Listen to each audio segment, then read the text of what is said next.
March 22nd, 2022 special meeting of the Local Planning Agency of the City of Dunedin will now come to order.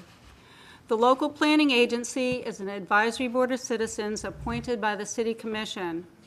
The purpose of tonight's meeting is to make recommendations to the City Commission regarding one item on tonight's agenda. Tonight's format will be as follows.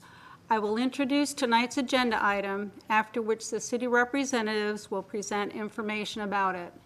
Thereafter, the members of the Local Planning Agency will have an opportunity to ask questions of the city representatives. Finally, anyone from the public may come forward. Those from the public wishing to speak will need to complete a comment card and submit it to the city clerk.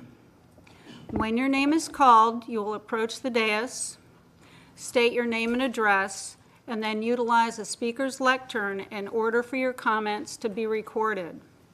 We have a lot of people who wish to speak tonight, and we want everyone to have an opportunity to speak so that we can hear their comments. So individual speakers will be limited to a maximum of 3 minutes, and the representative of a group will be limited to 10 minutes at my discretion.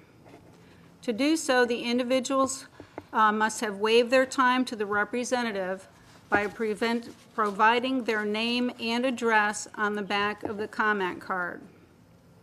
Because tonight's agenda item will be a legislative item, when it goes before the City Commission, there will be no swearing-in process tonight. Upon the conclusion of the public comments, we will close the public hearing portion, and the Local Planning Agency will deliberate and vote on its recommendation. For the record, Matthew Walensky is unable to attend our meeting tonight, and his absence is excused.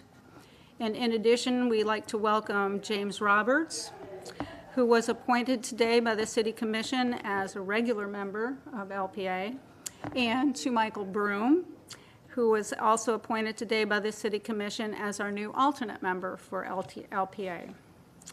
Tonight's agenda item is Ordinance number 22-07 of the City of Dunedin, amending Division 3 overlay zoning districts to incorporate Section 103-31.3, establishing the C character overlay and establishing the South Dunedin character overlay. Our presenters tonight are our City Manager, Jennifer Bramley, our Community Development Director, George Kinney, and I'm not sure whether Kimley Horn and Associates Incorporated, they are our consulting firm who provided services relating to the developing of the character overlay. They may also be presenting. Yes. Okay, so at this time I'd like to turn it over to our City Manager. Very good. Good evening, and thank you, Madam Chair and Mr. Vice Chair and members of the board. Thank you for that lovely introduction. I was sharing with staff that I think it's been 11 years since I've actually sat at this staff table, so I may be a little bit rusty. And the LPA, as the Planning and Zoning Board, looks every bit as imposing as it used to be when I was a Director of Community Development. Yeah, right. We have a comprehensive presentation for you this evening. And in fact, we're going to do something that we probably should have done during the course of our third public meeting at the Hale Center. We're going to go all the way back to the very beginning, and we're going to delve all the way down into the ordinance and the criteria therein and describe to you repeatedly, actually, this evening, what everything means within the body of that overlay. This is a tough subject, and we recognize that. It's tough to understand. And so, as I said, we're going to be repeating ourselves, both George and Kimley Horn as well. So the presentation will be in 3 parts. The first will be a broad brush approach, the overview, which I'm going to provide you. The second will be George Kinney, our Director of Community Development, who's going to fill in more detail and some pertinent facts, actually, about zoning within the City of Dunedin. And then finally, Philip DeMaria, I said that right, I think, from Kimley Horn will do a deep dive and provide you with some schematics to help you and those in attendance today understand exactly what the overlay is. So I'm actually in my 5th year as the City Manager, and I'm still alive. Thank you. Thanks to all of you, trying hard. But I do recall the first weekend that I came into town, and I hadn't even started, actually, with the City of Dunedin at that point, and there was the first visioning session in August of 2017. I remember standing behind a group of people, and they were looking over the Douglas Avenue corridor map. And I remember hearing the conversation that they felt that there were issues in that area. There were redevelopment and development issues particular to the south side, the area south of Main Street. They felt that the village feel was in jeopardy. And I remember very distinctly, I didn't even know where that area was, and I didn't even know who those folks were, but I think I do now know who some of them are. The issue in particular at that time to them was one house, and I'm not going to say which one it was, but I think we all remember it was under construction on Scotland. But the issue was the large homes being constructed in areas that were once quaint and historic, and those quaint and historic homes were on smaller lots. So we call them McMansions, and again, I'm not going to pinpoint any house in any specific area. There was and is some general sense that we are losing that vibe in this area of town, one lot at a time. So there is, however, another issue in that area that's not really commonly known or really understood by those who aren't planners or engineers or real estate agents or any of those disciplines. And that is that we have multifamily zoning districts in the center of historic family neighborhoods on the south side of our town. They're adjacent to brick streets. They're adjacent to teeny tiny little bungalows. So that's a very unusual zoning pattern. I've never seen it before. And George is going to show you that zoning pattern on a map in a few moments. But what does that mean, having multifamily lots within a single-family zoning? So looking into the future, and that's really our job as staff, and your job as the local planning agency, well, it is possible that someone could assemble lots and build not only large single-family homes in that area, but multifamily developments in some of these neighborhoods. And again, George is going to show you that map. So, do you mind, as you go through this presentation, if we could ask questions, or would you rather have us wait until you're all done making your presentation? If you wouldn't mind, Mr. Vice Chair, if I could get all the way through, because I think that a lot of your questions, actually, if you get through mine and George's, I think they'll answer some of those questions. Okay. If that's okay with you, Madam Chair. Yes? Okay. So how is it that we support the quaint, the vibey feel, the historic, this is something special feel in the overlay, while respecting the entitlements, which are also known as property rights? So our approach to this issue by staff and by our consultants, and as reviewed by the City Commission from time to time, was to find a reasonable middle ground. And as we look to the intent of the ordinance establishing the character overlays within our code, I think that we do find an answer to the question what that middle ground is, and I'm going to read that to you, the intent of the character overlay ordinance.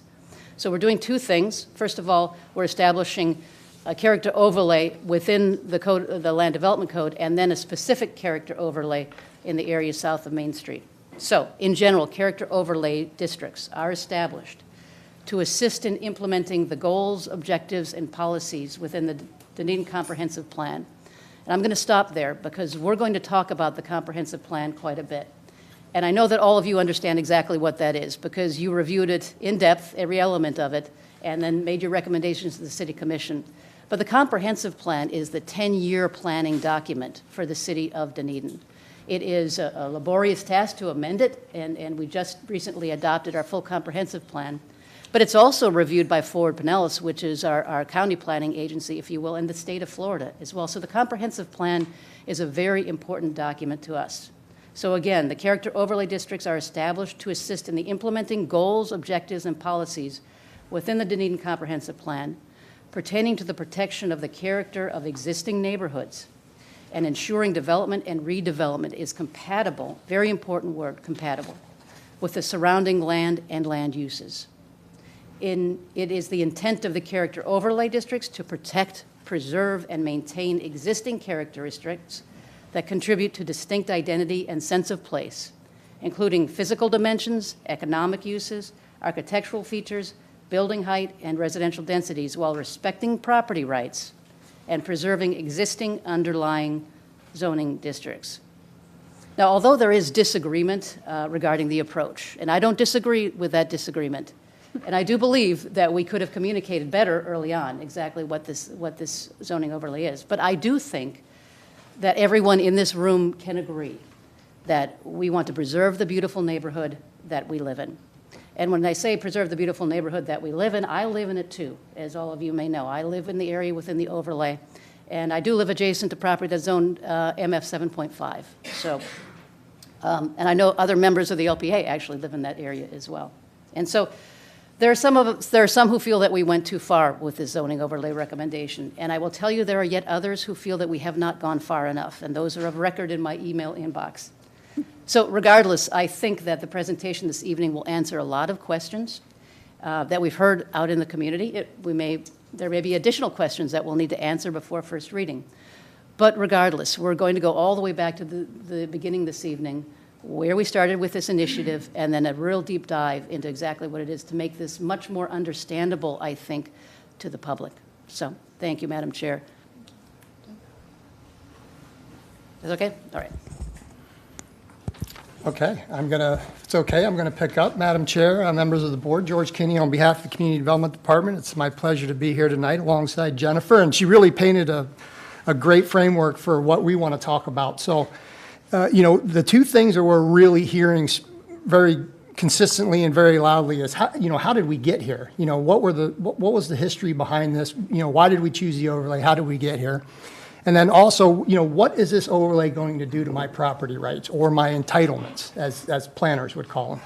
So I kind of want to walk you through a presentation and try and take you through those steps and those thought processes, and then I'll segue into Kimley Horn, who will come back on the back end with a little bit more on the technical side and a little bit more in depth with respect to the actual overlay.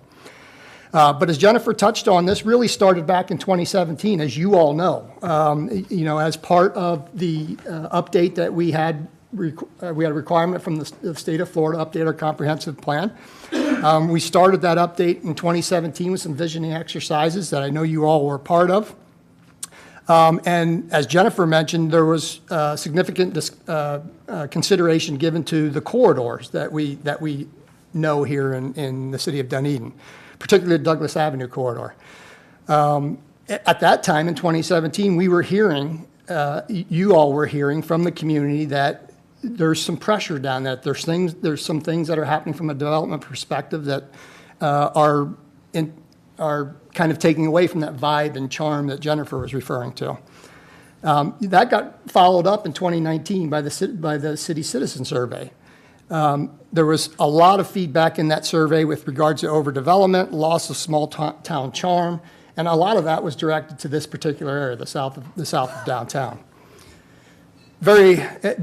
During that same time frame, the Historic Preservation Advisory Committee also went on record of saying, we're concerned about the loss of historic homes and structures, specifically in this overlay area as well. So there was a lot of thought already happening back in 2017, 2018, and 2019 with regards to what's happening down in this particular area. So the City Commission then decided at that time, in response to that feedback, to engage Kimley Horn, who has been our consultant through this process. And in 2019, Kimley Horn was charged with putting on 2 neighborhood meetings. They did those in July of 2019 and November of 2019. They got a lot of feedback from the citizens, particularly down in the South Overlay area, which culminated in a December 10 workshop to the City Commission. And at that workshop, Kimley Horn really offered 3 approaches. One is a voluntary rezoning approach, where the city might go out and see if people were interested in actually downzoning, if you will, their property, or maybe looking at their property and with a willingness to restrict some private property rights to get to this compatible goal that we have. The second was an overlay district consideration, which we're going to be talking about tonight. And finally, the third was a much more aggressive approach in my mind, which would be to actually go into the land development code and amend those entitlements, if you will, to create the outcome that is envisioned by the comprehensive plan. In 2020, so between 2019 and 2021, that voluntary rezoning initiative was the one that was decided to move forward. City staff, along with some of Jennifer's staff, worked down in the South Side area, particularly along President Street, and did two separate neighborhood meetings in September and December of 2020. That didn't pan out. Frankly, the folks down there were not interested really in necessarily downzoning the property, so the city then had to pivot and came back and said, well, let's look at this overlay where we can preserve those entitlements and property rights, but still drive home that compatibility aspect that the comprehensive plan really pushes. So that kind of led us into 2021. In April of 2021, there was a city commission workshop with Kimley Horn as our consultant, who kind of discussed the pros and cons of an overlay in general. That led to a stakeholder workshop meeting in October, our first public meeting workshop in October as well. Then there was a follow-up city commission workshop in February and a public meeting workshop again in February 15. And I would just mention very quickly that between that October and February date, that last public meeting workshop and the city commission workshop, the commission actually wanted to get more information out to the public and actually pushed out what was our previous goal of getting that through prior to the end of last year. But the takeaway is, this has been not something that's just kind of been cooked up overnight. It's been a very lengthy, citizen-driven and citizen-engaged process. And as Jennifer said, some people think we're not going far enough with this. Some people think we're going too far. But the takeaway again is the history and the discussion has kind of led us to this point. So I kind of want to take us to the comprehensive plan too. And as you all know, there's an objective in the comprehensive plan. It used to be called Objective O, is now called Objective 2.9 with the update. It's a very strong statement, very strong statement. If you can indulge me, I'll just read it for 1 minute. Evaluate development and redevelopment for compatibility with surrounding land and its uses. Development and redevelopment deemed not compatible will be denied. Compatibility shall be broadly defined to include physical dimensions, compatibility with surrounding properties, economic use, architectural compatibility with commercial areas and residential areas, and other matters that are relevant to the integration of the proposed development or redevelopment into that portion of the city in which it's located. That objective is actually broken down into sub-policies, and there's two that I want to read that are kind of specific to the overlay. There are several other ones that if people are interested, they're certainly available. But 2.9.1.1 of that same Objective 2.9 talks specifically to height. And what it says is height of existing structures. Height compatibility will take into account the impacts on abutting property as to light, air, and view, and other possible negative impacts on abutting property from the proposed project. Land Development Code provisions concerning heights in individual districts or areas establish only the maximum height allowed, and the actual permissible height is a decision to be determined by compatibility analysis during design review or other development approvals. Approved heights may be substantially less based on this compatibility analysis. So that, again, very strong, right? Very strong policy. 2.9.1.2 follows, and it speaks to architectural features of the existing structure. So compatibility review will consider whether or not an architectural style is substantially compatible with the existing styles within the neighborhood or general area of the proposed project to the degree that such would be aesthetically unpleasing, potentially damage property values, or discourage development or redevelopment within the area. Even in the absence of adopted architectural guidelines, the compatibility of the proposed architectural style shall be considered as to aesthetic and economic impacts. And again, you're hearing a lot of shalls in there, making these, again, very strong statements. And finally, this policy wraps with that the city will further develop, adopt, and administer the criteria referenced in Policy 2.9.1 into the Land Development Code as it pertains to the compatibility analysis. And obviously, that's what we're attempting to do here this evening as a first step. But again, the takeaway, I want the board and the public to understand that this has been a citizen-driven initiative since 2017, and this policy has been in play since 2007. So again, a long history of looking at compatibility, and particularly in this area, the South Side overlay. Jennifer hit on this, but this is the map that's included in the overlay recommendation. You can see it's pretty much bounded on the east by New York, on the west by Edgewater, on the south by Union, and on the north it kind of mixes in and out between Virginia and Scotland. While you see this map as a big picture, there are only 3 categories that would be affected by this overlay, and those are the ones you see on the left there. So the multifamily 7.5, the multifamily 15, and the residential 60. So the other categories that you see within that district aren't affected by this, would not be affected by this proposal, including the FXM and any other, and there's some MPL in there, and there's a few other districts that would not be, again, would not be affected. So I wanted to take also this opportunity to talk a little bit about entitlements or property rights. So a lot of discussion's been had about, what will this overlay do to my property rights? So I kind of want to walk through how we determine property rights, right? Seems like a good first step. So there's really 2 things that we look at. There's a third in here that I'm going to talk a little bit about on floodplain. But really how you get at the development rights for a specific property is first, your land use, right? So your land use really gives you 2 key pieces of information. It gives you the density for your property, and it gives you what's called an impervious surface ratio for your property. Basically, that's a ratio for which you can only develop so much and you have to leave a certain amount of green space. And that's typically for stormwater purposes.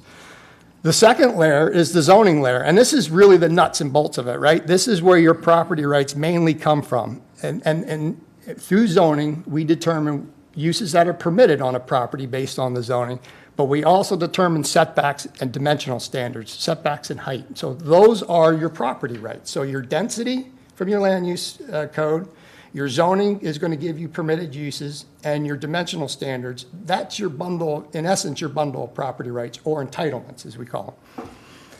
The third layer you see here is the floodplain layer. The floodplain is really a layer that's kind of outside the control of the city. As you all know as a board, that's administered through the Federal Emergency Management Agency through the National Flood Insurance Program. And really that's applicable to any home that's located in a floodplain. There are certain rules and standards that must apply. So I have a slide or 2 to show you kind of how that works as well. And then finally, in this case, we're talking about an overlay which will provide additional standards. But how will those additional standards impact my entitlements? That's what we're going to try and walk through with you.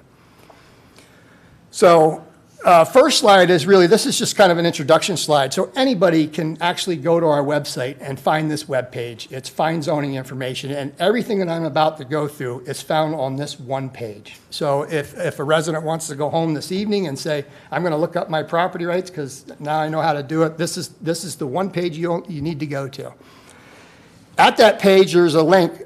The top link is a GIS link, and it will open up the map that you see on the right-hand side of your screen there. So that map is basically the map that will show you those 3 layers that I was just talking to you about: land use, zoning, and floodplain.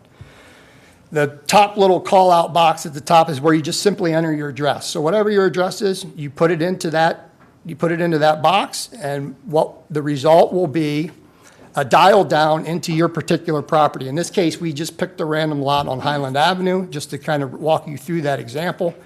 But when that box opens up, you'll see that you have a menu option on the left-hand side, and as you see that blown up, there's those 3 layers that I was talking about. You can click on those. So you have land use at the top, zoning in the middle, and FEMA, or National Flood Insurance Program, at the bottom. So I'm just going to walk you through each of those boxes. I'm going to tick each one, and we're going to use this example to kind of show you how you determine those entitlements or property rights. So the first is that land use layer. So now I'm clicking on that land use layer. I have my property on Highland here, and what pops up is you see it in yellow in that top right-hand screen. And that's showing me the land use. And in this case, that land use shows up as what's called RU, or residential urban. What I do now is, now that I know that I have a residential urban property, I go into the city's master plan, which is located on that first page that I showed you with all those links. And you just simply go to the box that shows you what those development rights are, or what the density is. So that box on the lower right-hand corner with the blue top, the blue heading, is, you'll see in that left-hand column, that's the residential urban description. And then your maximum density is shown in that second column. In this case, it's 7.5 dwelling units per acre. Okay, George, I know what my units per acre is, but how do I figure out how that applies to my lot? You simply need to know the acreage of your lot.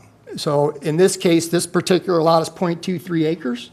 I multiply that by the 7.5 acres, and that unit yield that comes out of that, which is 1.725, means I'm allowed 2 units on that property, as long as it fits for zoning. So that is a development right. That's an entitlement. You're entitled to 2 units on that particular property. This overlay does nothing to affect that particular development right, absolutely nothing. Those rights continue to stay the same. They're unaffected. So let me walk to the second layer. This is really the biggie. So now I'm going to go to my left hand, in my menu, I'm going to click on my zoning page. And in that box on the top to the right, now my zoning comes up for that particular property. And I find out, oh, wow, I'm MF 7.5. So what does that mean? There's 2 things you can pick from that zoning category that are important from an entitlement standpoint. The first is the permitted uses. So that little, very difficult to see, I know, but that white graph that's in the bottom middle, I have it circled at the top, that says MF 7.5. If you follow that column down, you're going to see P's and C's. P meaning permitted, C meaning conditional, meaning it needs an extra layer of reveal. In this case, I know I'm allowed 2 units, so I'm looking at single-family detached, and I've also got a 2-family duplex option. So I can either do 1 single family, because that's all I would have frontage for, or whatever the case might be, or I can do a duplex because I know I have 2 units. So that is the permitted use aspect of it. Now, there might be other permitted uses depending on the zoning category. There might be all kinds of different applications, and if you have a bigger lot, you might have more development units or whatever the case might be. But the really key box then is that box that comes up on the right-hand side, on the lower right-hand side, that's your entitlement box. So if you look at the top header, it's MF 7.5. I know for MF 7.5, I need a minimum lot area of 7,000 square feet. Now, we know we don't have that everywhere, and if we don't have it, what it's considered is legal nonconforming, and I don't want to get into that because that's a confusing topic, but that is the minimum lot area. It's 7,000 square feet. The minimum lot interior width is 70 feet. The minimum lot corner width is 85 feet. The minimum lot depth is 100 feet. And the highlighted ones are really the ones that I think are most important to people that are, looking at this overlay, is the minimum front yard setback. In this case, it's 25 feet. The minimum side yard setback for a single-family residence is 7.5 feet. And the minimum rear yard setback is 20 feet, and my height maximum in this particular zoning category is 35 feet. So now I know what my rights are, what my dimensional standards are, and I also know my dwelling unit density. So these are all key pieces when you're trying to determine, when we get into the overlay, you're going to see how these are affected, if at all, as we kind of work through the slide presentation. But I wanted to show you the other 3 categories as well, because we talked about there's 3 categories in this overlay.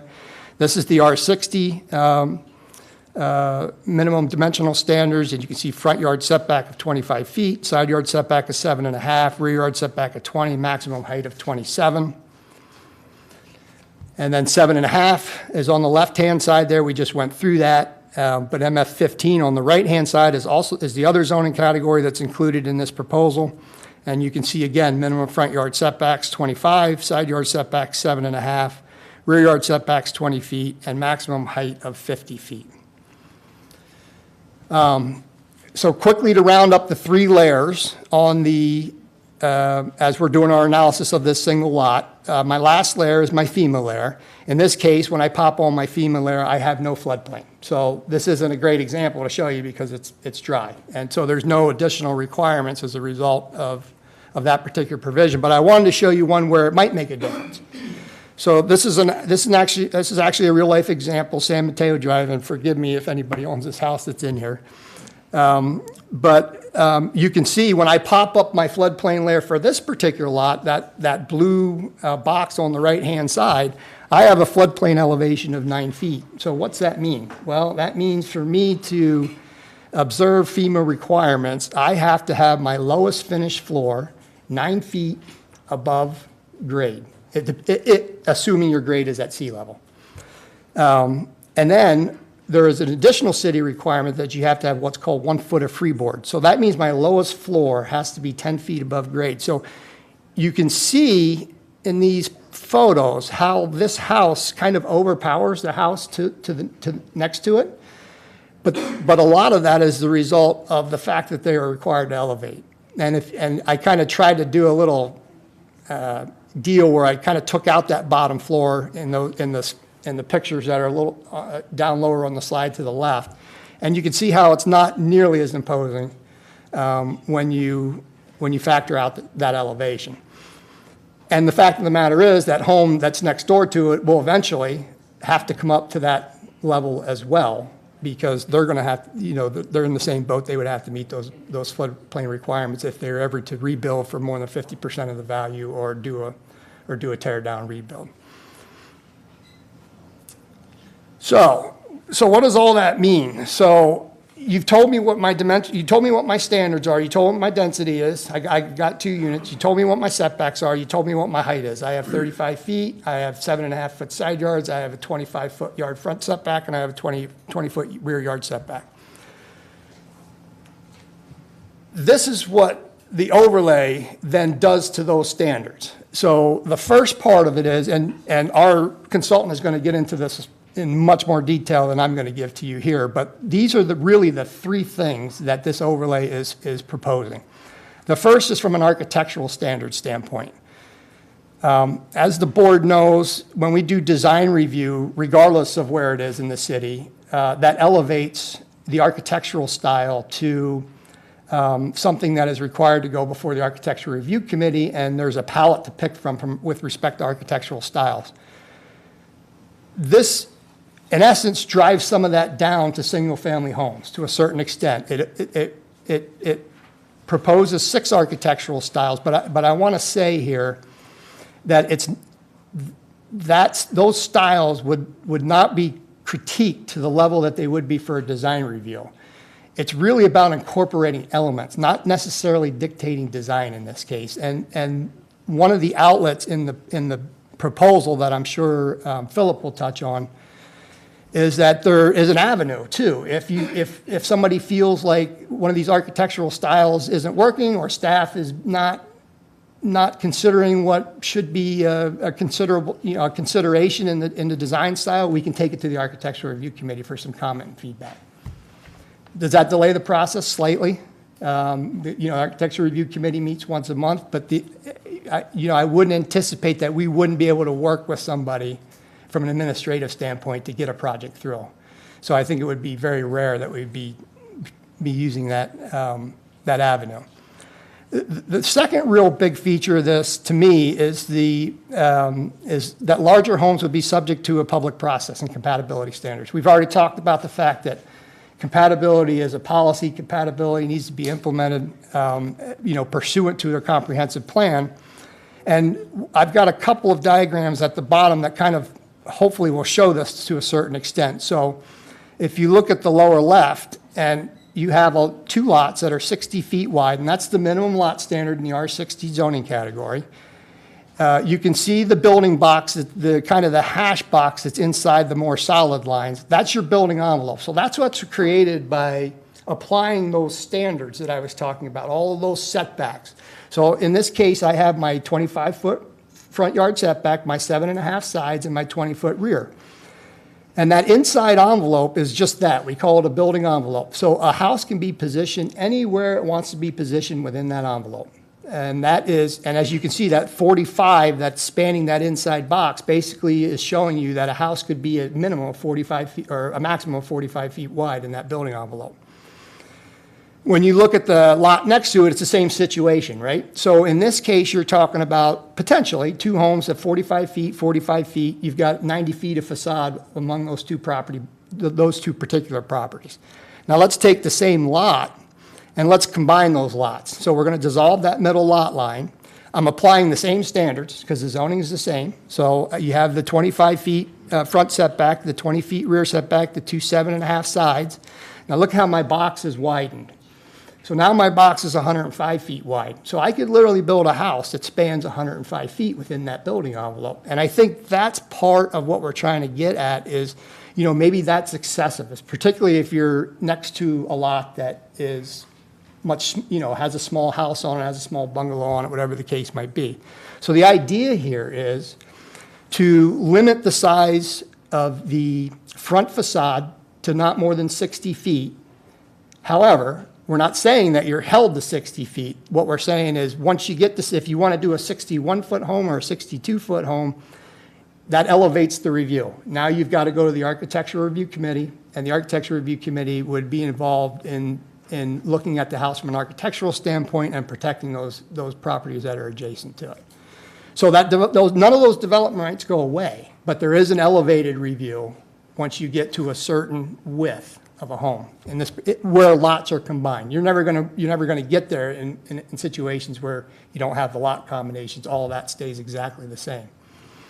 So point being, again, no property rights, no entitlements really affected here other than the potential for an additional review if you go a little bit larger than 60 feet on a lot that's traditionally very wide.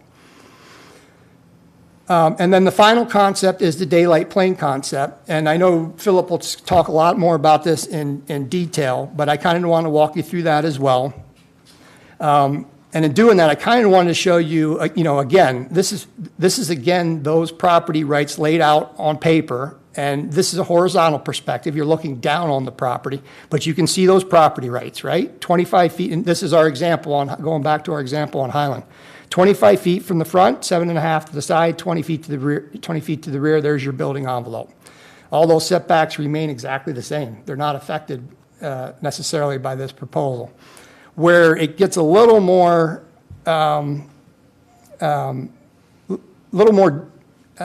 challenging is with the height. So if you recall, in this particular case, I have a 35-foot height that I'm allowed as part of my entitlement or property right. What this daylight plane does, and now you're looking at that same lot from a vertical perspective. So while we were looking down on it before, now we're looking at it vertically. And again, you see the two 7.5-foot side yards, and you see the 35-foot superimposed on the top. And then in this kind of example, you also see a house that's located next door. So what this does is doesn't take your 35 feet away, but it depending on where you locate the house on the lot, it could pinch it. And that's what these next couple of slides will show. So the way the daylight plane will work is it'll come up a certain distance up the side, up those sidewalls, if you will, so if you can picture the bottom point of that dashed line, depending on the zoning category, it's 15 feet in this particular case. You're going to come up 15 feet and you're going to take a 45-degree angle and you're going to run that 45-degree angle right through that 35-foot height limitation. And as you can see, it does take a little bit of that 35 feet away. But if you position that house farther from your side property lines, you don't lose that 35 feet at all. Or if you want to keep it at your side setback lines, there's some architectural things you might be able to do to bring the house in and create a little bit of light and space for the house next door. But if you actually pull that house to the center, you can see there's still a lot of red in that 35 that you could go all the way up to, but you would be pulling in from the side property lines and in doing so, creating a much bigger space between you and your neighbor, right? So you're creating that daylight no matter how you do it.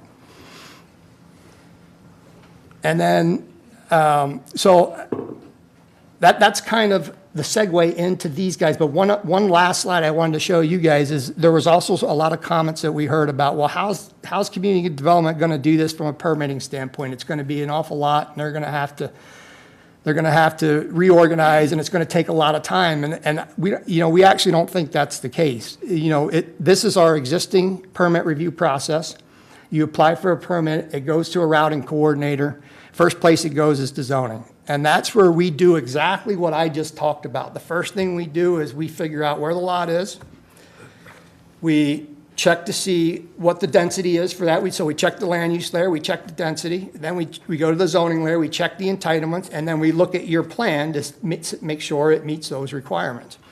In this case, we would simply be adding a couple of steps that, to me, probably wouldn't take much additional time at all, if any. And we typically turn zoning around within 1 to 3 business days. That would not change. In this case, what we would be looking for is we'd be looking for that daylight plane.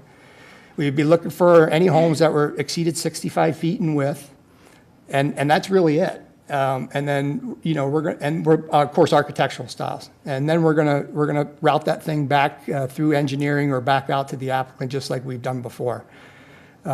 So it's not complicated from our perspective.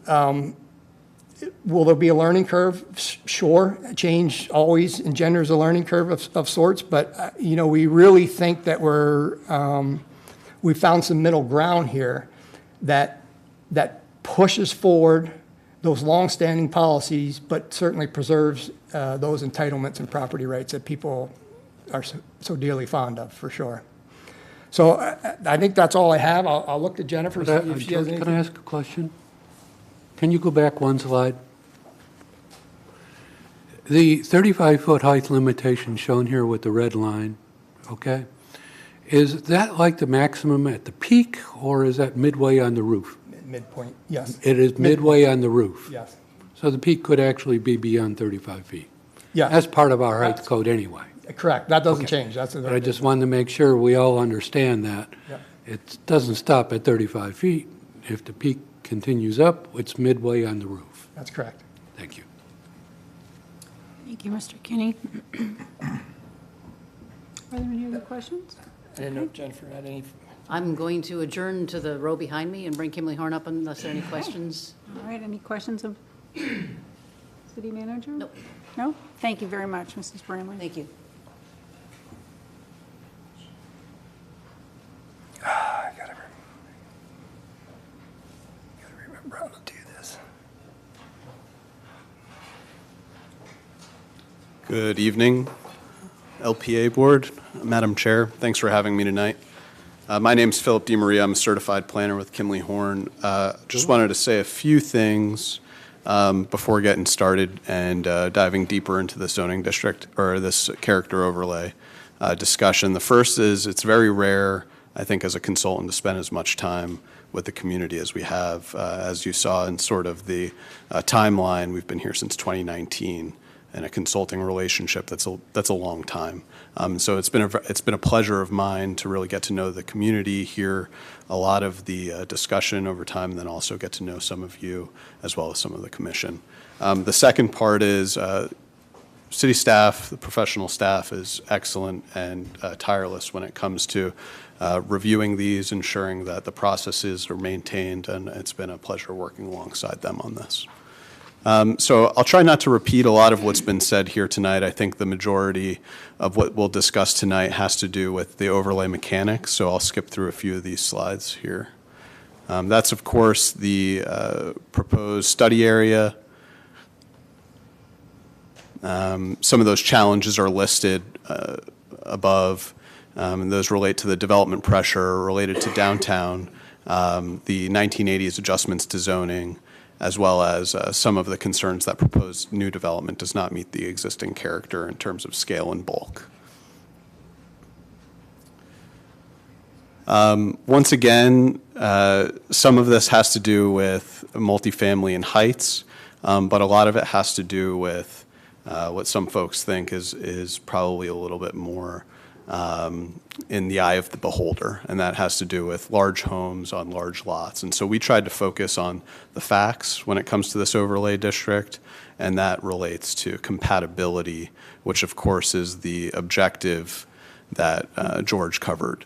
Briefly, I just want to pause on this slide. I think that it's been discussed to some extent, but this zoning in progress was put in place until the end of April 2022. Those standards are temporary, and they relate somewhat to the overlay, but they're certainly not the standards being included in the overlay itself. So Starting from the beginning, what is a character overlay? It really applies to the specific geographic area, typically with some transition zones. It maintains those underlying zoning districts, as we've discussed tonight at some length, entitlements and property rights. And what we're focused on right now is the additional regulation of how property can be developed and redeveloped, and specifically in terms of compatibility.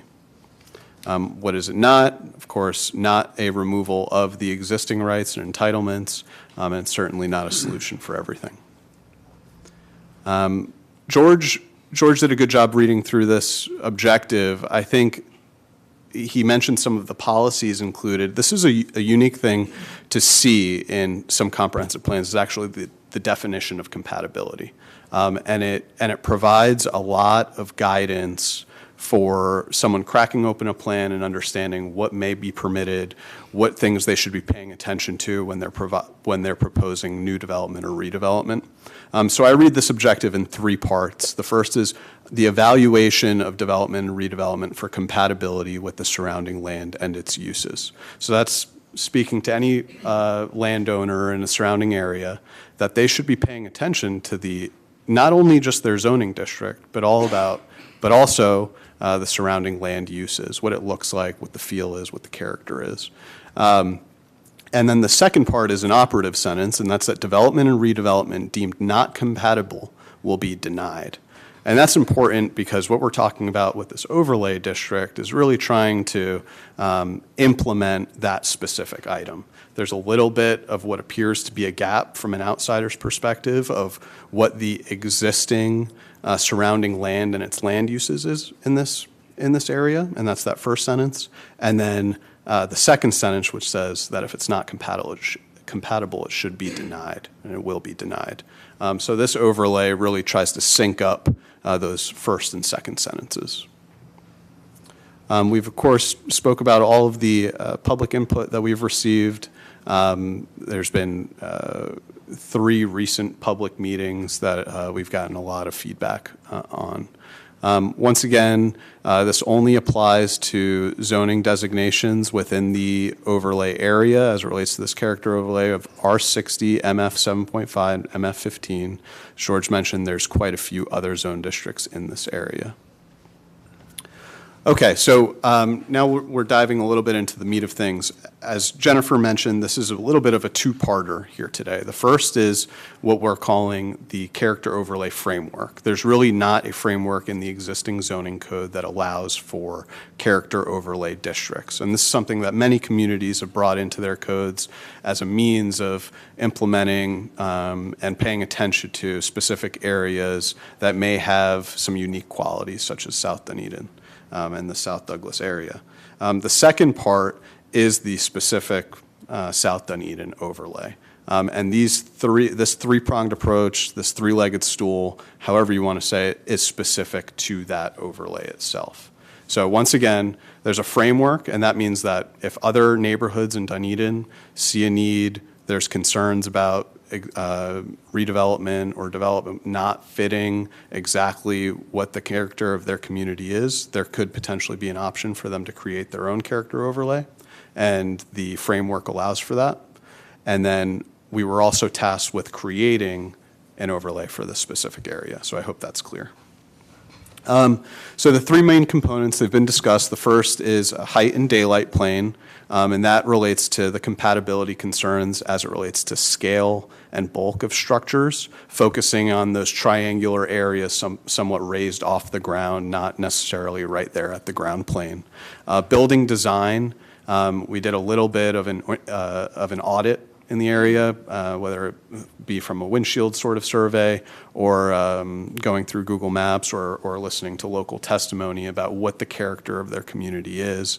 And there's a good amount of history and backup material on that. And then also those architectural styles that have a long history in Dunedin, and we're grateful that there have been architectural studies done in the past, and there's an active architectural review committee. So daylight plane, what is it? George spent some time looking at a few diagrams. We tried to put this in a little bit more in terms of what it could look like on a house and on a residential property. So the first component is the side setback, and that's in that yellow area over to the right of the model. Hopefully that's clear for everyone. Then there is a specified height above finished grade, and that's what we're calling a leg, and that's that vertical line that runs from the side setback line up the building facade, and then you'll see a 45-degree angle from there heading inwards towards the center of the property. So it is a concept that requires a few measurements, but once you see it, you understand it, you're able to picture it. It's relatively straightforward to understand. So why did we bring this in? So there were quite a few general comments as it relates to daylight planes and compatibility. They wanted to see, the community wanted to see a predictable method of measurement. There was a request for more information on sides and backs and corner lots. There was some discussion about shadows being cast and large homes really not creating these side yards that provided this quaint vibe that South Dunedin has. And then also there were some questions about the specific daylight plane as it relates to how will non-compliant structures be addressed. That's been included within the ordinance as it relates to development and redevelopment. And then other concerns like corner lots, impact on shape of homes, limiting square footage and development rights, and impacts to trees. And we've paid attention to each of these. We want to ensure that this daylight plane practice is not something that's brand new. It's implemented in other communities to great success, and we're simply applying it to the character of South Dunedin and Dunedin itself. So we pulled some text out of the ordinance. Apologize for the small text here, but I think I'll read some of it and we can go from there. So definitions, daylight plane, and this is included in the ordinance itself. It's an inclined plane beginning at a stated height above grade and extended into the site at a stated upward angle to establish building envelope within which all new structures or additions will be contained. And that's a lot of technical language that describes the model that we just reviewed. Specific to South Dunedin itself, there are a few code items that are very important, and those are on the right side of the screen. All single-family and multifamily structures shall not be of such height or size that they penetrate the daylight plane. The daylight plane shall begin at the heights listed below, measured at the side yard setback line, extended into the site at a 45-degree angle to the horizontal up to the maximum height limit of the zoning district. So that is actually how it's defined in the specific South Dunedin overlay. And you'll see that this was specifically tailored to the underlying zone districts, which is in the second paragraph over there on the right. So it's 15 feet. This is the leg, that vertical distance from grade. 15 feet with an R60, so that provides for not only a predictable sort of one-story height that we're seeing quite a bit of across the overlay, but it also provides for enough distance for that maximum height to be reached at an area somewhere inside, in the internal of the lot. And that trickles down to MF 7.5, which has a similar maximum height as the R60, and then provide, in that same vein, needing to provide for some additional height limitation in the MF15 because of the higher maximum height, a 25-foot leg, which would allow, of course, 2 stories, approximately 2 stories at the side yard setback line. And then keep in mind that daylight plane, certain elements of a home or structure could be exempted from this daylight plane and will be exempted in this daylight plane, and those are chimneys, roof elements, dormers, television antennas, side property lines which border property which are zoned non-residential. That's key because there's less compatibility issues there. And then something very important is that if the daylight plane would render the property entirely unusable for residential purposes, the daylight plane would not be used on that property. Because our intention here, of course, is not to create an issue where folks can't develop their property for a use that they envision. Can I stop and ask you a question? Sure. How is the roof not applying? It's roof elements, so it's extensions of a roof. I'd probably but- add that. Yes. Roof elements as opposed No, to that's a just great putting roof, comment. because That's a very good comment.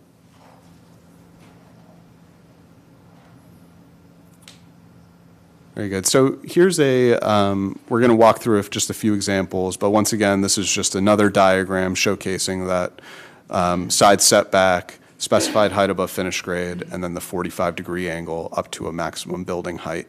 And as the vice chair mentioned, the definition of height in the current zoning code allows for some extensions beyond the maximum height limit.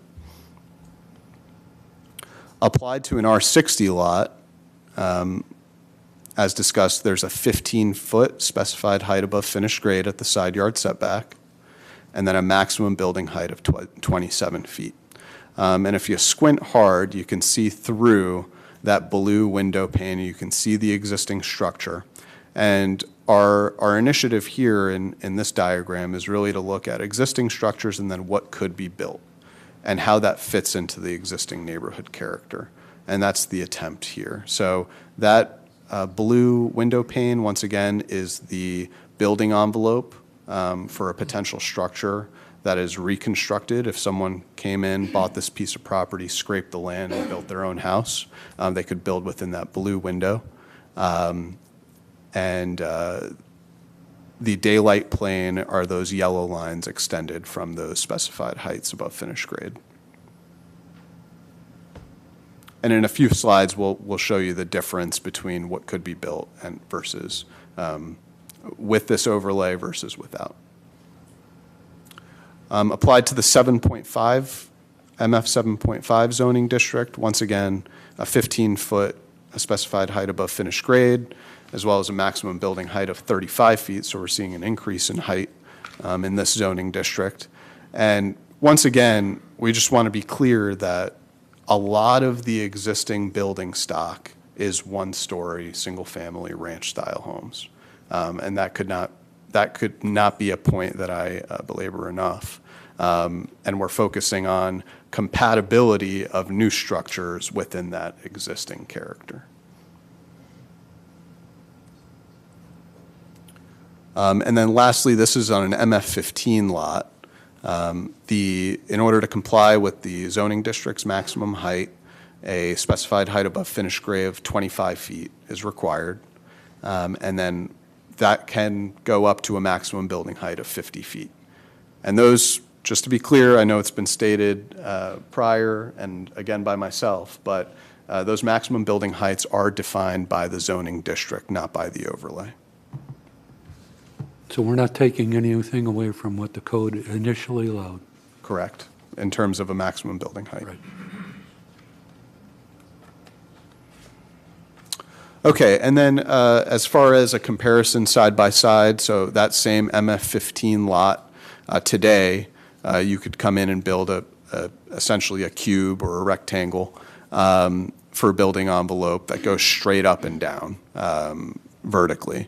The intention of the daylight plane is to reduce the scale and bulk in the areas most sensitive to the neighbors, which are those areas above a specified height that could be seen as being encroaching on neighboring properties.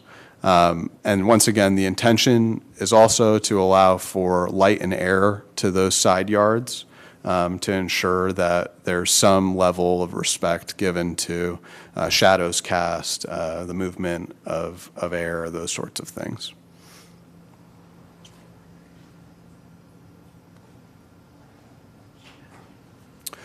So just briefly want to cover a few options that we looked at when doing this.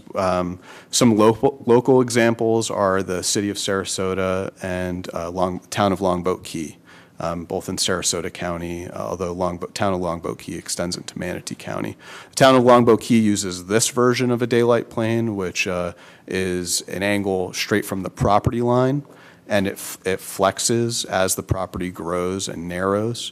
So it's a little bit different, and there was one of the comments that I covered earlier about predictability, and that's why we chose not to use this sort of daylight plane.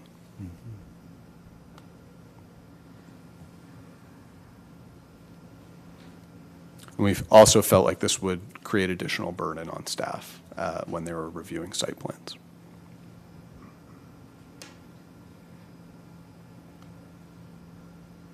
This was the option that we chose to select as far as when creating the overlay. And once again, that more trapezoidal structure as it relates to building envelopes rather than the triangular one. This graphic points out where the roof is clipped, and that's where we chose to propose exempting some roof features from the daylight plane itself.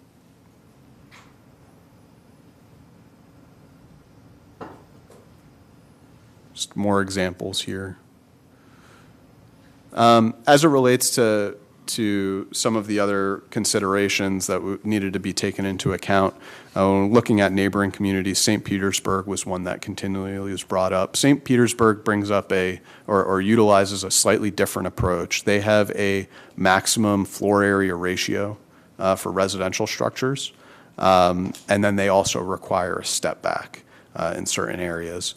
The rationale for not utilizing a similar approach for the South Dunedin overlay was really focused on predictability and the character of the neighborhood. With a floor area ratio approach, you could still cluster a lot of that floor area on a certain side of the parcel or in a certain area of the parcel, and it didn't really respect a lot of the intention here, which was, once again, bolstering the existing character. So the second prong, and I'll go a little bit faster through these, the second prong is building design. And the issue brought up was that the homes were not meeting the character. So we felt like there was a good rationale to provide for supporting what most folks would consider typical neighborhood characteristics: the orientation of the home, where the garage and carport is placed, really the building elevation. And then lastly, and this was brought up by George quite a bit, was just the maximum building width. The types of homes that we see here and the types of lots that we see here, it's a very staggered approach, and it's very predictable in terms of the original plats. And so a maximum building width pays homage to that historical plat.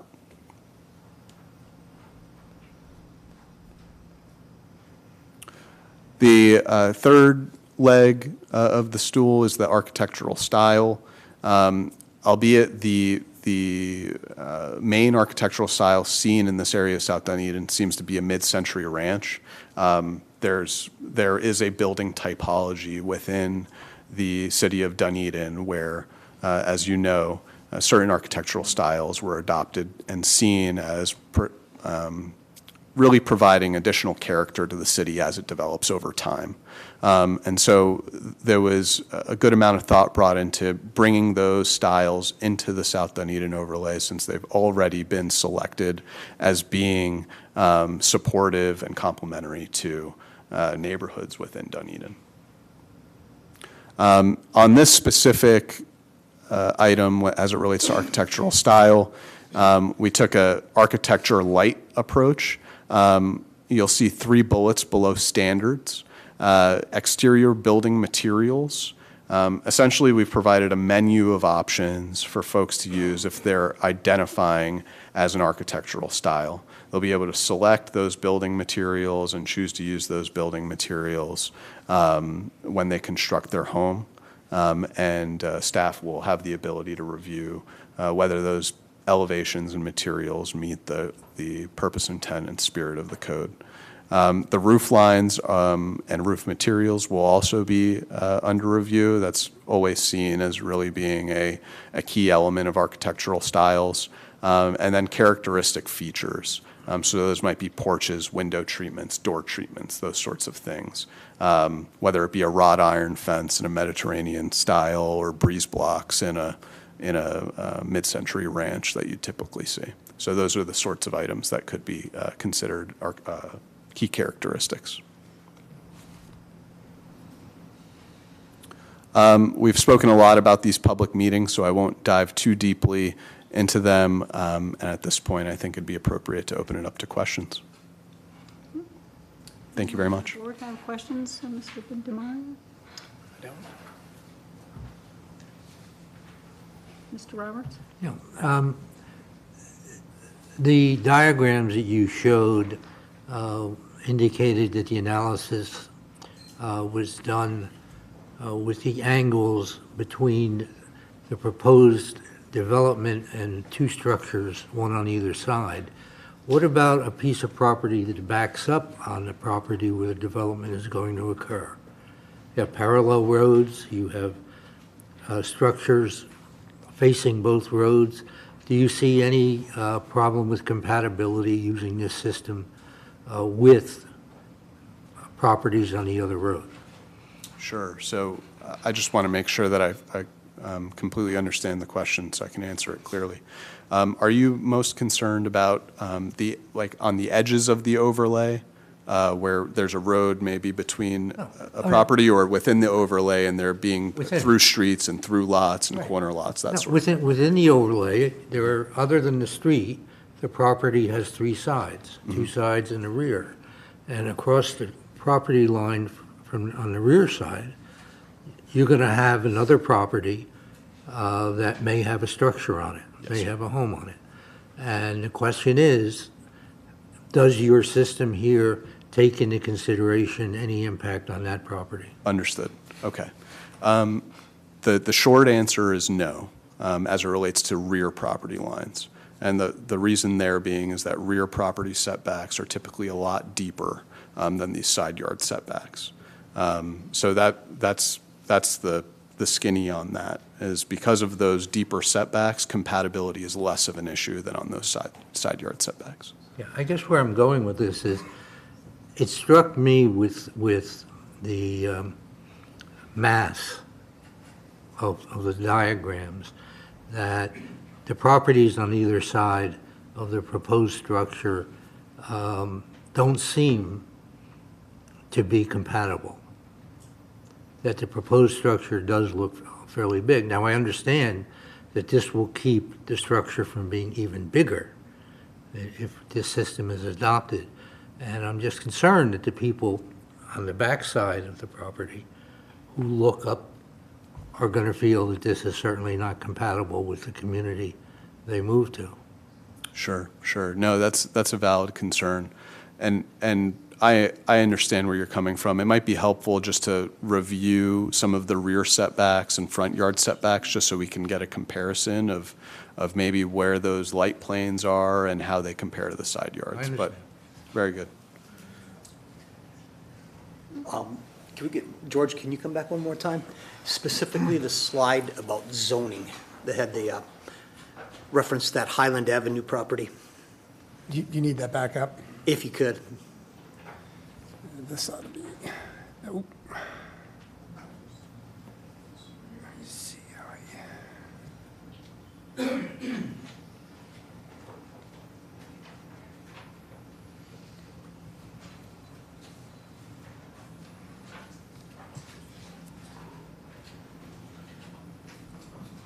Right, well, yeah, but hold on right there. So if we, MF 7.5, maximum height, I think I saw it on here. 35 feet, yep. All right, so, In the lower right-hand all right, text box. MF 7.5 is 35. What's R60? 27. Here's R60. Is it necessary that we have MF, those three different zones? What if it was just one for the downtown? And I know there's going to be a good answer to this. Wouldn't that alleviate some of the confusion that the citizens have? If everything was R60 or MS 7.5? I'm not sure I'm following. Well, okay, we've talked about height, and I know that we've worked on projects up here that there was height issues. On R60, how large of a home could you build on an R60 lot? So it would have to fit within that building envelope that's created, and it would depend on the size of the lot, obviously. Okay, but it can only be 27 feet tall. Max, and MF 7.5 is 35. That's a big difference in height. Isn't that some of the concern that has brought us to this meeting tonight? Compatibility, density, I mean, obviously that's why we're here. Is there anything that would have been an easier route to take than to bring us here tonight and the money the cities have spent and. You tried, right, in the first? So that goes back to the history a little bit, where we talked about kind of three options that we were faced with, and one was going into the zoning code and actually modifying dimensional standards. But I think out of respect for preserving those entitlements and that base zoning, we kind of ended up in this, what I'll call kind of a compromise, middle of the road area. And I think I mentioned too that we initially started with some voluntary rezoning efforts, and those didn't pan out so well. So this was kind of a softer approach than actually going into the land development code and making real changes within the code itself. Okay. And if we did that, if I'm not mistaken, there becomes many legal issues about property rights, what we're giving up or what we're pushing onto people. Yeah, one of the things I want to mention, and I don't want to speak for legal, but they've had their fingerprints all over this, so I think they're very comfortable with this from a legal perspective. Right. I don't want to speak for them, but I think it's much more challenging to go in and actually start pulling development rights away. That would take some time to develop the rationale for that. You'd set some of the standards going back to 2017, but it's a much tougher task in my opinion. And Yeah. I'm a believer in property rights, and if somebody wanted to downgrade my property, I'd look at the legal side of, can they really do that? absolutely.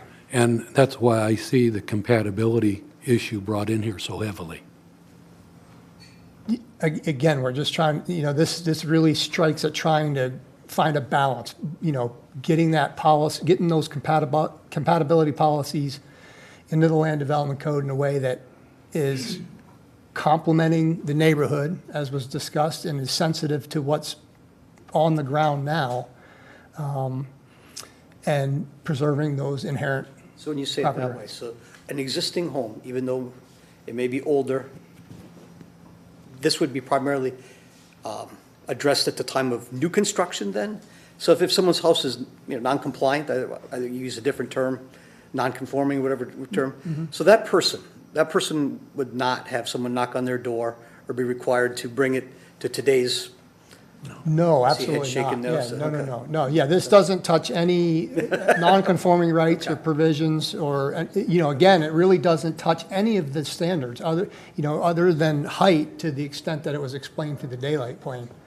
And again, if you have a larger lot and that daylight plane applies to those setbacks, We need to be quiet, please, and listen to the speaker. you would have some options to move that home around within that building envelope to kind of avoid that, if in a sense. So if you're lucky enough to have a larger lot, it really helps you out from that perspective. I mean, because I do live in this overlay area, and, yeah, so I'm interested as a citizen and sitting up here, so, good, I'm done, thanks. It will pertain to additions, though. Yes. Okay, just putting that out there. Okay, maybe this question, is Philip, right? Yes, sir. And I think I just want to hear it from you. We've set up this dimension from the property line. We're going to go up in R60 15 feet. In MF 7.5, it is also 15 feet. And MF 15, we're going up 25 feet. Now, that's the vertical rise at the setback of the property. Explain how you came to those numbers. Sure. I think in short, once again, it's all about predictability. We wanted to pay attention to what was feasible from a construction perspective. People tend to think in stories, and that's recognized in a lot of this code. If we look at the MF 15 or MF 7.5 code, it defines height in number of feet, and it defines height in stories. And so 15 and 25 were selected because it's really height in stories. I just wanted to hear you say that there was some rationale used to set those heights. That's critical. Okay. Correct, sir. Thank you. Thank you. Are there any other questions of staff? One, we just talked a little bit about the additions. Would the size of the addition have any impact on whether this applies or not? No, it's really not affecting it's just creating that vertical envelope that needs to be Okay, considered. okay. Go ahead. Are we seeing any of this? I kind of wrote this down. Obviously, it feels like, I mean, I live in the south as well, between here and the stadium. And are there any other, is the north looking at stuff like this? Are they talking about this? Or I'm sure the south feels like they're being, depending on what side you're on, being picked on, in a sense. So I'm just curious if it's coming up in other parts of Dunedin. Not at this time, but I think Philip kind of indicated this is kind of a two-part proposal, and the first one is establishing that framework so that people could do that. There's some provisions in that framework that talk about 25 contiguous lots, so if somebody in the north side started to feel like they were having an issue, they could certainly bring a similar request forward. Well, if I may. Actually, the area right on San Mateo where you saw the elevated structure is interested, and they have reached out to me. They haven't reached out to George, but, so we'll be talking to them shortly. One reason I asked is I noticed San Mateo is not in the south side. Right. So I saw that as an example. I was just curious. Right, same type of thing, older neighborhood, historic, a lot of larger homes being built in that area as well. Thank you. Thank you, Chair. Thank you. Mr. Rauer? Yeah. Just to be clear, this affects only residential proposals. Those three. All right, so, and the issue of compatibility, if my two famous parallel streets are in consideration, and one you're allowed to put a commercial structure on, that could still be, that will not be evaluated except by general principles of compatibility that we've been using here for the neighborhood. That is correct. All right. The other thing is, I've done in my history presentations like this, and George, you said that you don't feel that there's going to be a major problem for staff in picking up this aspect of review. You said it, you may live with it, hopefully. But what about the person who wants to develop the property? What additional kinds of information are there going to have to be? Is that going to add additional cost, to the development of the property, et cetera? Yeah, I hesitate to answer only because I'm not a builder or an architect, but I would certainly assume there would be some additional soft costs. I would think they would be fairly, not minor, but I don't know. My thought would be that there'd be some impact, but it wouldn't be a significant impact. You're basically creating a daylight plane for your client. And just to kind of back up a second, that's typically how we get a building permit. They don't usually come from the property owner. They come through the architect or design engineer, because actually Florida Building Code very rarely allows an applicant to apply for a building permit unless it's something they consider very minor. So your design architect or your design engineer is in theory going to understand and have these templates available. Picking those architectural styles, that may add some cost. But again, I'm not an architect, so I hesitate to say exactly what that would be, but I would presume there'd be some additional cost. Okay, and so for most of the properties, it falls to staff's purview to approve or disapprove. In certain cases, you may send it to the Architectural Review Committee first for advice, because they don't have final authority. Correct. But it still comes back to the staff to approve or disapprove. Correct. Is that correct? That's correct. Thank you. Are there any other questions of staff? Hearing none, I'd like to open this up to our public hearing and turn this over to our clerk. And she will be calling up those of you that have filled out your cards, and we'll start with the ones that are the 3-minute limit first. I'm just going to mix them up. I actually Okay. figured out. But thank you. I just had a question. If I had some exhibits on a thumb drive, can I just put them in the laptop so everybody can see them? Are you one of the, Yes, I have 10 minutes. I'm speaking on behalf of someone. I just want to get out up front so we can have. It does not bother me. Does the board feel that that would be okay? You have a thumb drive that you'd like Yeah, the to thumb drive, insert just so that we one- can see your, Yeah, for 3. Okay, I'll wait my turn. thank you very much. Sure. Does anybody else have a card that they want to turn in that maybe didn't get turned in?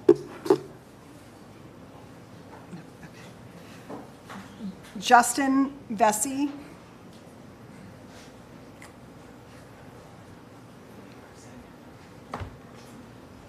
Justin, you'll have 3. Yep, right at this, please. And you'll have 3 minutes. Please, I have your name and address for the record. I'll go ahead and give that again. Justin Vesey, 467 Bryland Street, Tarpon Springs, Florida. And I'd like to start by thanking the LPA board and the staff and everyone that came today.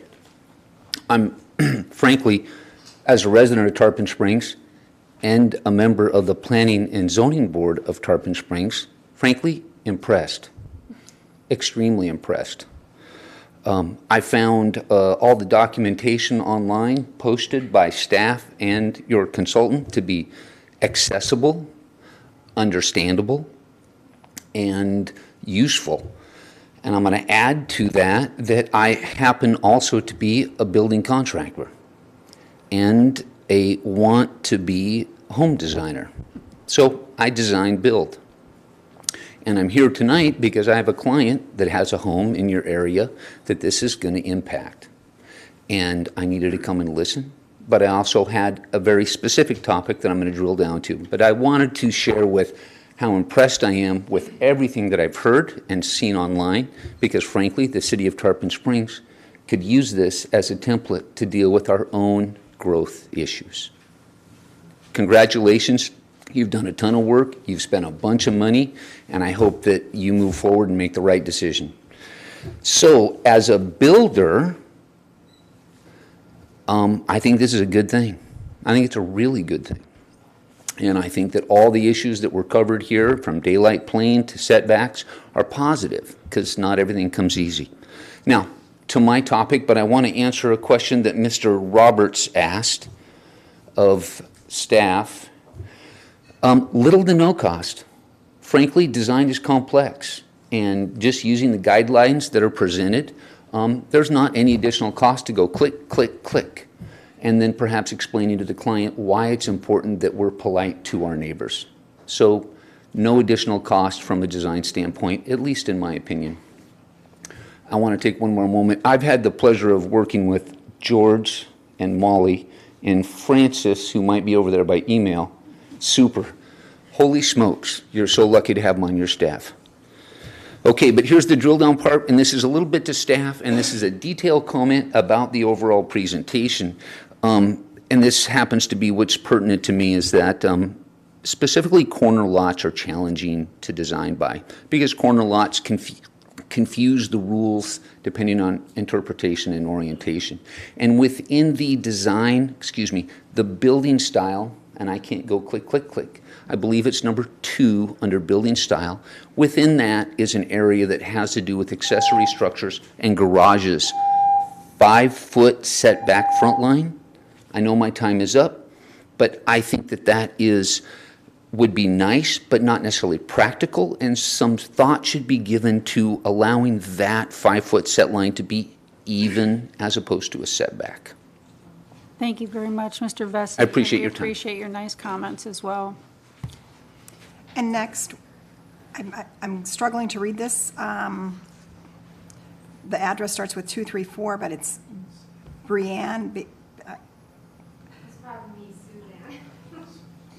Yes, Suzanne. Thank you, I appreciate that. Sorry, I have horrible writing. I No, should you're read right. it off. Hi. Please state your name and Suzanne Vale, 234 Florida Avenue, Dunedin. I do live in the area, and you guys have done a good job. I do have some questions. There's a lot of stuff going around town, a lot of innuendo, a lot of, well, he said, she said, that kind of thing. I guess my question is Is it going to be permissible to use metal roofs and also hardy board for your building materials? That was my question. Thank you, Suzanne. Do we have an answer? No. No? And just so you know, a lot of people are interested in this because metal roofs are actually good for insurance purposes, and so is hardy board. So a lot of people were really interested in the answer to that question as far as building materials. Thank you, Ms. Vale. Can we collect these questions and then address them to the city? I'm sure they're taking notes We as will well. be addressing answers to these questions at the very end. Okay, thank you. Thank you. The next one, Madam Chair, we have a group speaker, John Shine, and he'll get 10 minutes. Thank you. And he has 4 people who are present in the audience as well. You have 10 minutes. 10 minutes. Tick, tick, tick, tick. I have a handout. I don't have a PowerPoint. I apologize for that. My name is John Shine. I represent Dunedin Neighborhood Association. We were just newly formed about 30 days ago. We've been working on a petition. We've been working on items. We stand opposed. Excuse me, what's your address? 217 Aberdeen Street, 466 Wood Street. We stand opposed to character overlay. You know, the city has said a lot of things, so let me give you some of our opinions on that subject. When they say this was citizen-driven, it was driven by some citizens. When I talk to my neighbors, they don't want it. They haven't wanted it for the last 10 years. They've been asked, and they've been told no. They've asked again, told no. More citizens show up, ask again, told no. So please don't confuse the idea of a few citizens versus an entire neighborhood of people who are generally opposed to this. The reason we're opposed to this, in very simple terms, is we know what we bought. We bought a property with no deed restrictions. We bought a property with no homeowners association. We did not buy in a planned development. We bought in an architecturally diverse environment. We've counted almost 50 different types of architecture. The diversity is what makes us quaint. It's what makes us beautiful. The variety is what makes our neighborhood complete. If you go with the architectural changes that occur, over time, our neighborhood will become a planned development. We will essentially become another planned development. There are plenty of planned developments out there. If someone wants to live in a planned development, our recommendation is they live in a planned development. But there is something unique about downtown Dunedin in that it is not a planned development. It is unique. The variety is what makes it. It's not the small houses, the historic houses. It's the fact that you can walk down the street and see a Dutch colonial. You can see a Mediterranean. You can see a Spanish villa. You can see literally, you can see every type of architecture in our neighborhood. And that's what people love. And they love the inclusivity. They love the variety. They love the smart people.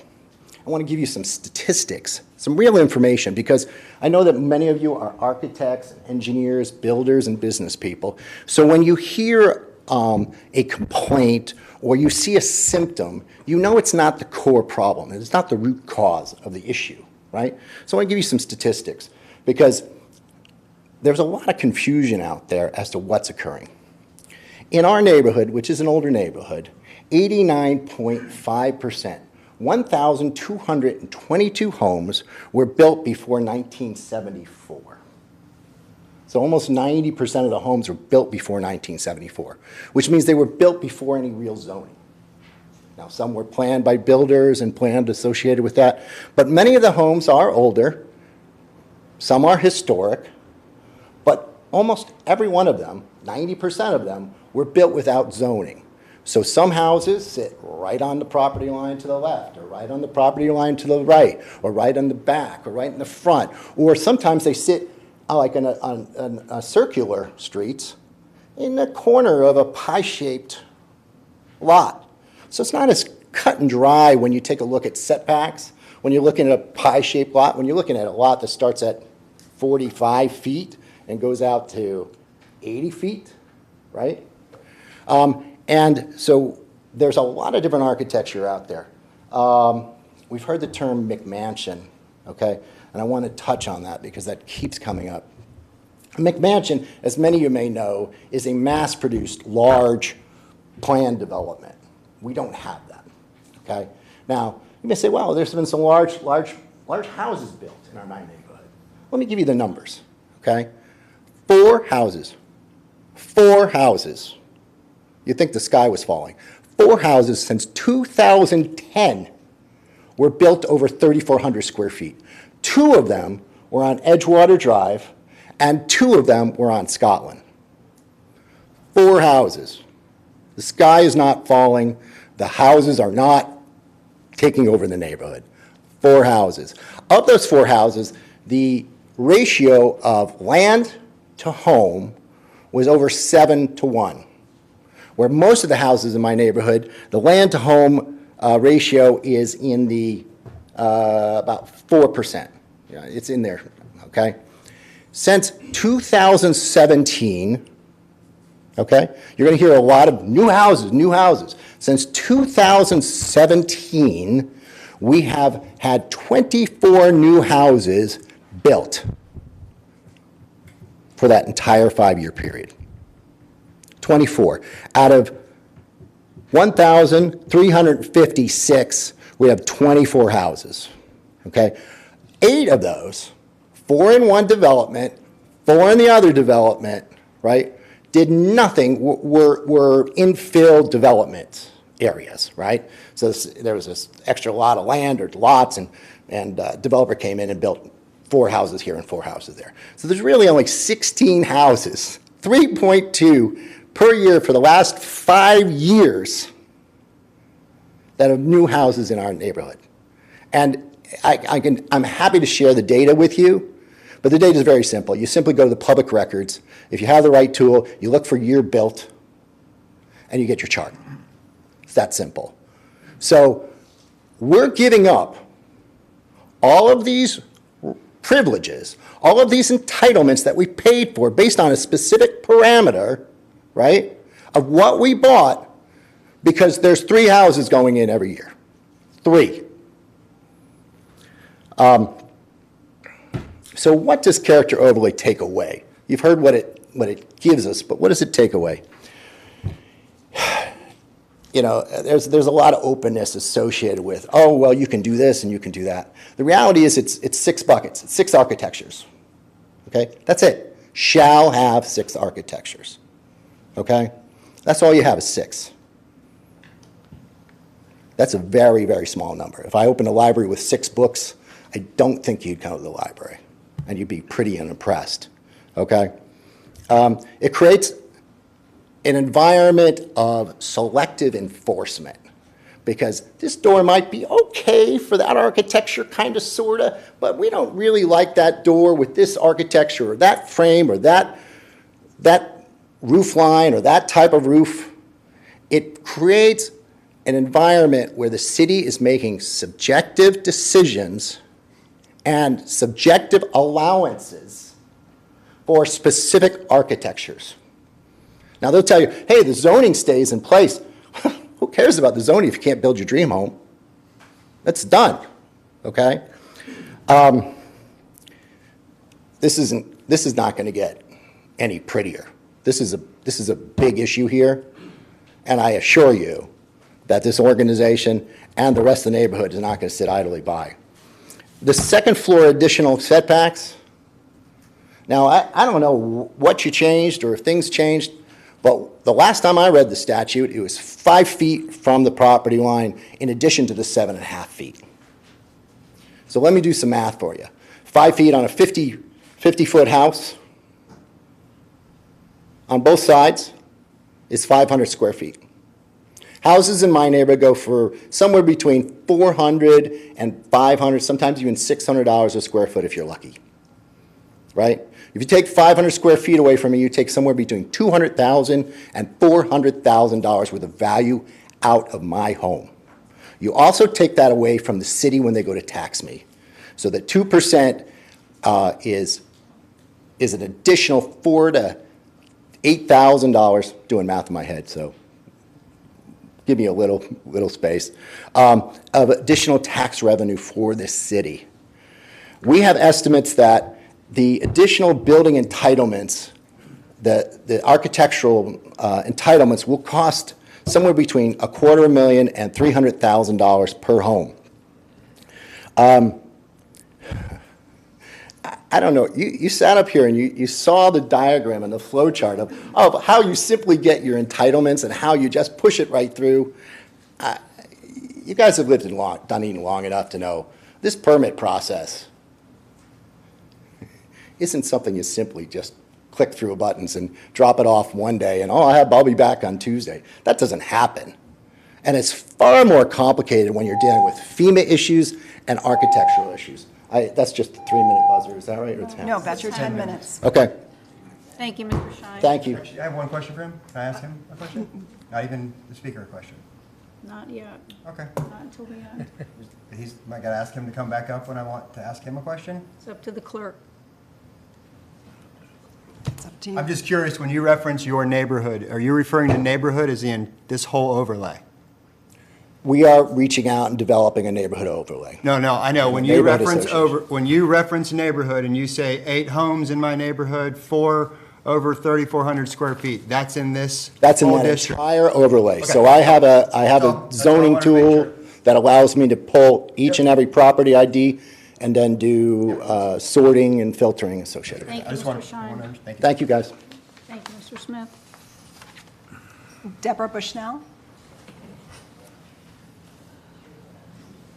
And you have 3 minutes.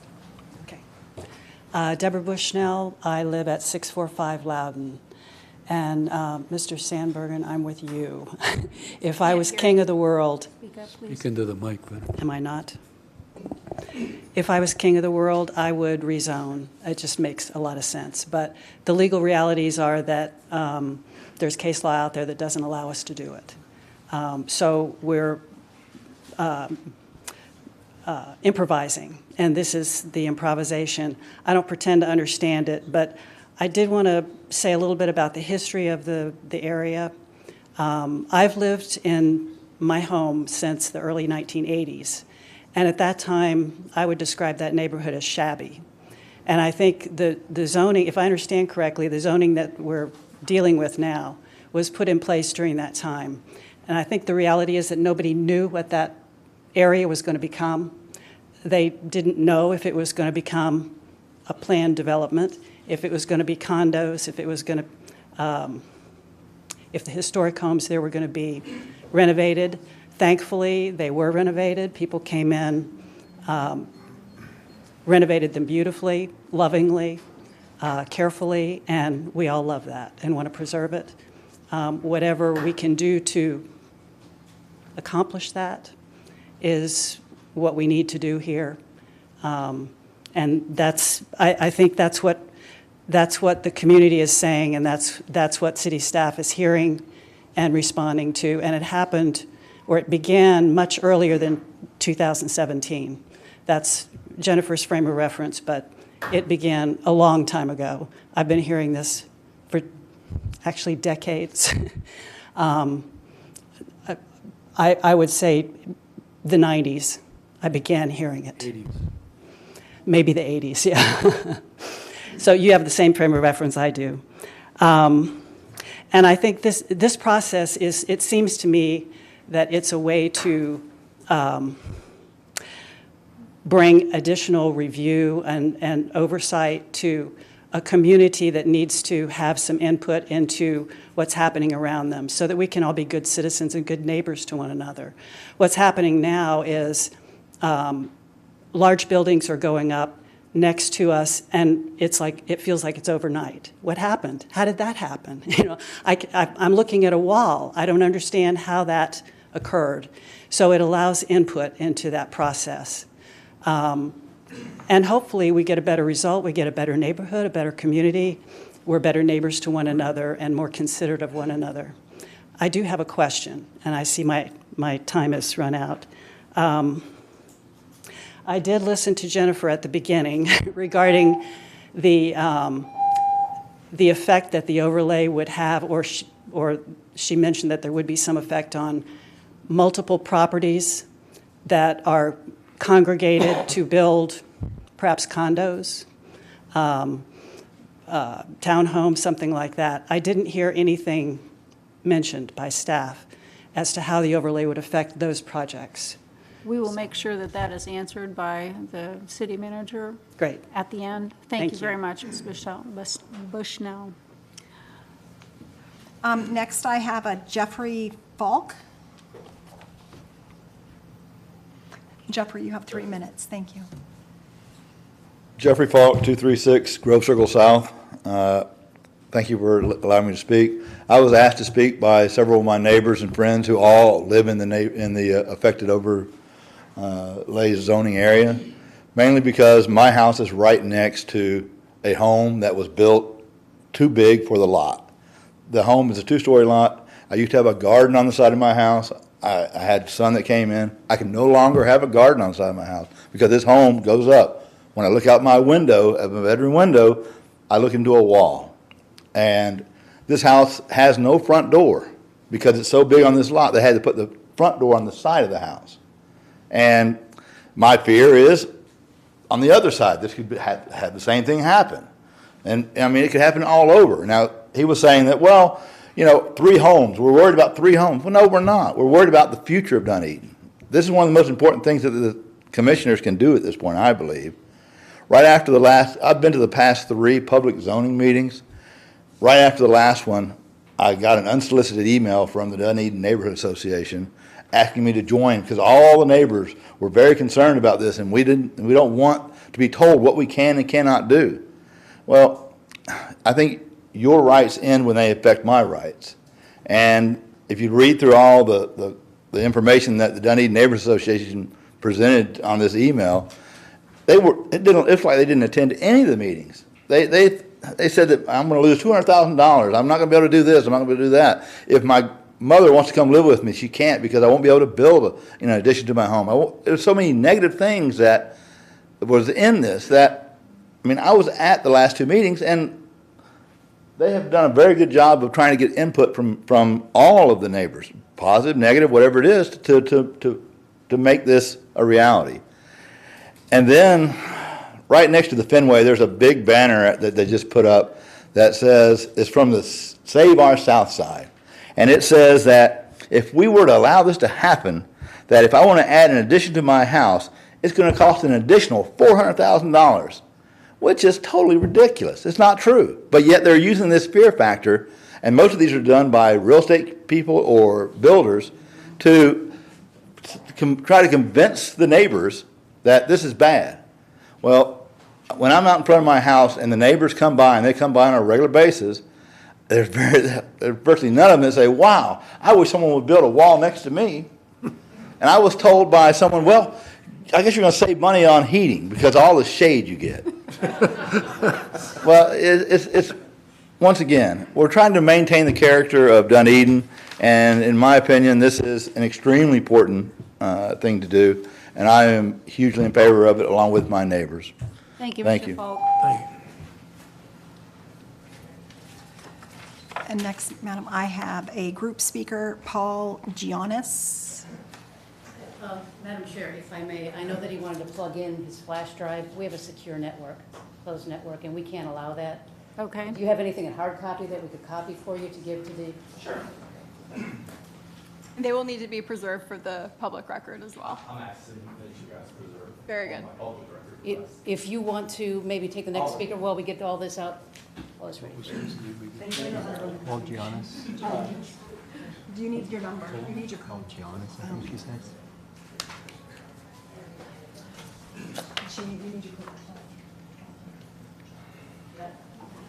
Sorry, making sure that that's, so the next individual speaker I have, we'll go ahead, and we're making those copies. Victor Cluck, am I saying that right? Cluck? Okay. You know who I'm talking to.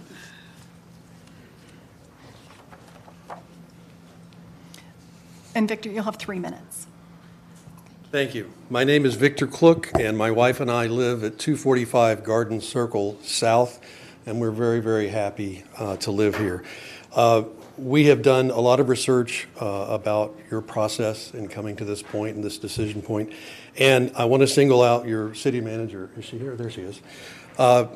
In my capacity as a legislative technology consultant for Open Meeting Technologies, I have attended hundreds of meetings like this one, and I have never seen anyone give such a concise and yet comprehensive summary of how this sort of process got started and how we got here from there, as I heard in a February video that your city manager recorded. So I'm very, very happy to have you as our city manager. I've also had several interactions with your city staff since August when we first moved here, and they were so incredibly positive, far beyond what I expect from interactions with government entities, that if you were to come to me and say, hey, Victor, we've got this character overlay thing, do you just trust me to do it right? I'd be inclined, based on those interactions, to say, sure, I trust you. Looks like you have my best interests in mind. However, I have been, and we have been, the beneficiaries of having witnessed this rollout process, this citizen engagement process, this information sharing process. The information that you've published about this project has been really, really helpful.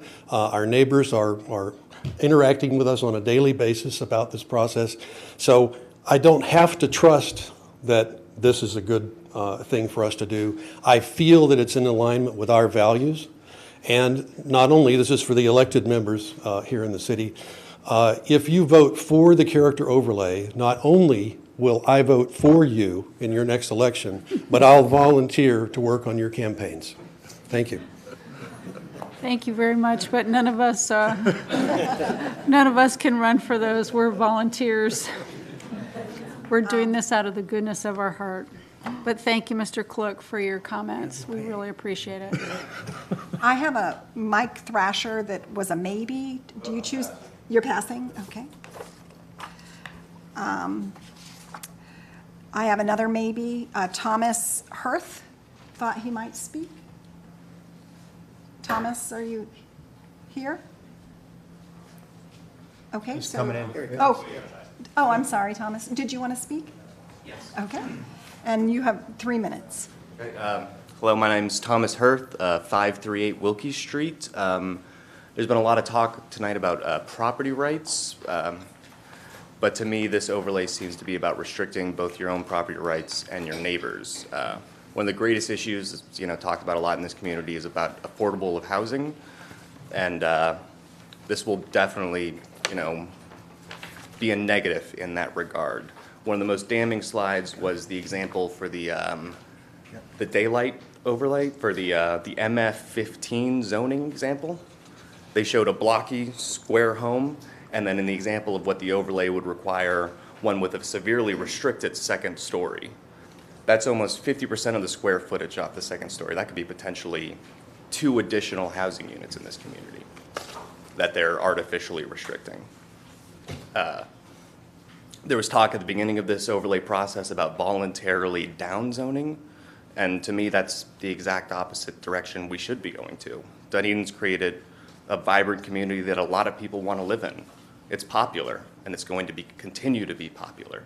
The people who've seen before the zoning overlay want to freeze this community in time. They don't want it to change, and by passing this overlay, they'll make sure that the architectural style of the neighborhood doesn't change, or the height of the buildings doesn't change, but the community will still change. It'll continue to grow more expensive and push out the people who work in this community and live in this community. It'll become basically a playground for the rich. I don't think we should be passing additional restrictions on what people can be building on their property. We should be reducing them. So, yeah, I guess that's it. Thank you, Mr. Hurt. Yep.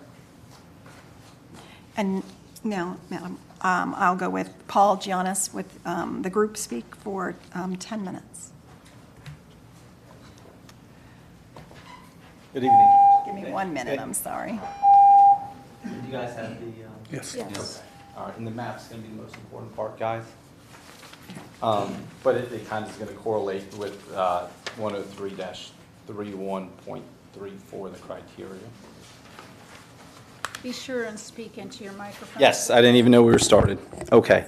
My name is Paul Gionis. I live at 159 Beltree Street, Dunedin. I've lived in this immediate area since 1976.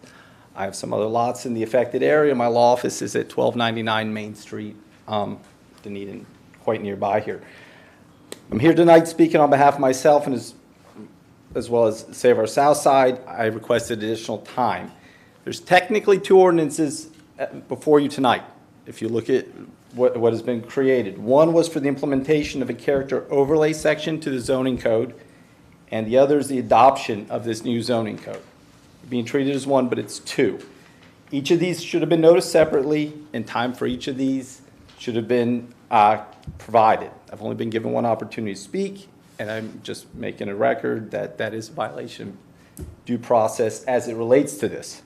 Before I begin my presentation, really, I'd like to say it pains me to be here. Okay, I've been here forever. I can live wherever I want. I want to be here. I love the eclectic nature of the community. I've invested in this community. I've put in my office here. I'm continuing hiring new people here. I love it.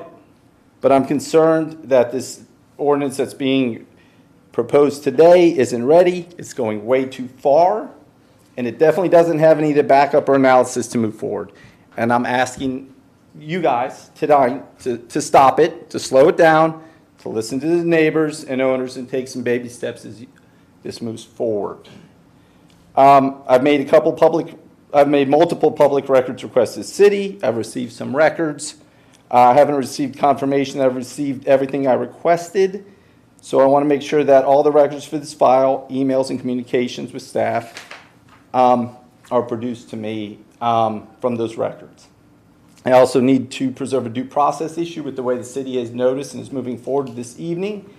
The city should have moved forward solely with the creation of section 103-31.3 in the zoning code, adopting a process for character overlay districts. That ordinance should have been fully reviewed, vetted, gone to public, local planning agency, and ultimately adopted by the commission if they chose to. Only after that adoption should we be talking anything about this South Dunedin character district. They skipped about 3 bases. All this being lumped into one, and there's significant issues with this character overlay zoning text. Purpose of intent as outlined for this process is to be resident driven. Nothing about this has been that despite what we've been told. Based on documents from city communications and consultants, this will affect over 4,000 homeowners in 60 neighborhoods. Remember, we're trying to preserve a character, so somehow we've expanded out to 60 neighborhoods having exactly the same character. Consider that.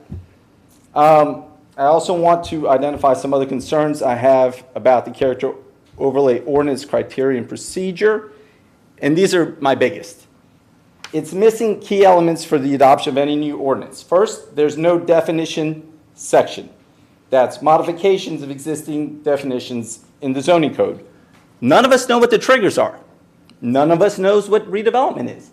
I contacted the city. They said, look at the comprehensive plan, and it says substantial renovation. How is anyone in this area on notice for when they trigger it? No one really talked about it today, but no one has discussed what happens when you renovate your home. I have a home. I was able to put it on the second story because it's in FEMA. When I go to finish it up, which would just be a very small additional bedroom, is that a substantial renovation? Do I now need to comply with one of these 6 different architectural styles? My home looks almost identical to what it was when it was built in 1937. That is not clarified. No one has notice. No one knows how to proceed as it stands right now. Then, who's going to determine how this is applied? None of these, is there a percentage like FEMA? We don't know. This is premature. They haven't clarified some of the most basic things. We don't know if making an addition or any of these things will trigger this. What is the process if your property is included in the overlay? Can you appeal it? Can you challenge it? Who is going to make up the architectural review committee? How much additional time will this add to the approval and permitting process? We're told it'd be nothing, but common sense sort of suggests otherwise. Will there be a separate application for the architectural review? Will the city be creating an architectural review board? What will be the expertise of those people on the board? Who on the staff currently has the qualifications and expertise to make that determination? How can that determination be appealed? How can it be challenged? Is there a process for a waiver or leniency? None of these questions have been answered. The budget impacting the staff report doesn't identify how many additional staff or boards of review will be required to implement the ordinance. None of these questions have answers, yet the ordinance before you is getting ready to be to adopt a brand new district effective immediately with no identifiable process or staff in place to address it. In the meantime, there's been a moratorium in place for a year. When it'll be lifted, everyone's going to apply. It's going to be pure chaos and unbelievable delays and additional costs to the residents. All of you understand that the words in an ordinance must be strictly construed. That is Florida law. There's so much lacking in this ordinance that's critical to all residents and property owners. The city needs to get this first part right. Before it adopts a specific overlay, it needs to get to the criteria and process for the overlays to make the overlay ready. Many of the criteria are completely subjective with no objective or quantifiable criteria. There is no process. The city is opening itself up to lots and lots of litigation because there's no clear process, no definition, no triggers, no analysis, no experts or staff to make evaluations and determinations. So once again, this is an opportunity where I ask you all, stop, slow down, make them take the time to work through this, answer these very basic questions. Legally, city can't adopt the South character overlay. Violating due process hasn't been noticed. The city's own rules and regulations required that first a character procedure be adopted, then the overlay could be submitted. There's zero data or analysis to support the adoption. No rational basis for the adoption as the language is currently drafted. If you guys look at the criteria, and this is critical, and I'm going to try to do it quick because we're running out of time. I asked for more time. I wasn't given it. It says, it shall consist of at least 25 compact and contiguous parcels and shall not cause the creations of an enclave pocket within the area. All right, look at the map that I gave you. What I did was, rather than make you look at all the different colors that blend together, you don't know what it is, I grayed out the parts that don't comply. These are not contiguous. On its face, the number one criteria required by the ordinance itself is not being met, period. These are not contiguous parcels. There is a strip right down the middle. There's also little pockets to the north and to the south. On its face, this does not meet its own criteria. Nothing in this overlay is compact. It says it should be 25 compact and contiguous parcels. How can you have 60 neighborhoods and be compact? How can it affect 4,000 homeowners and be compact?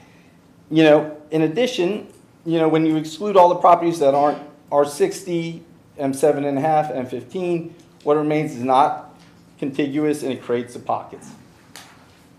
I'm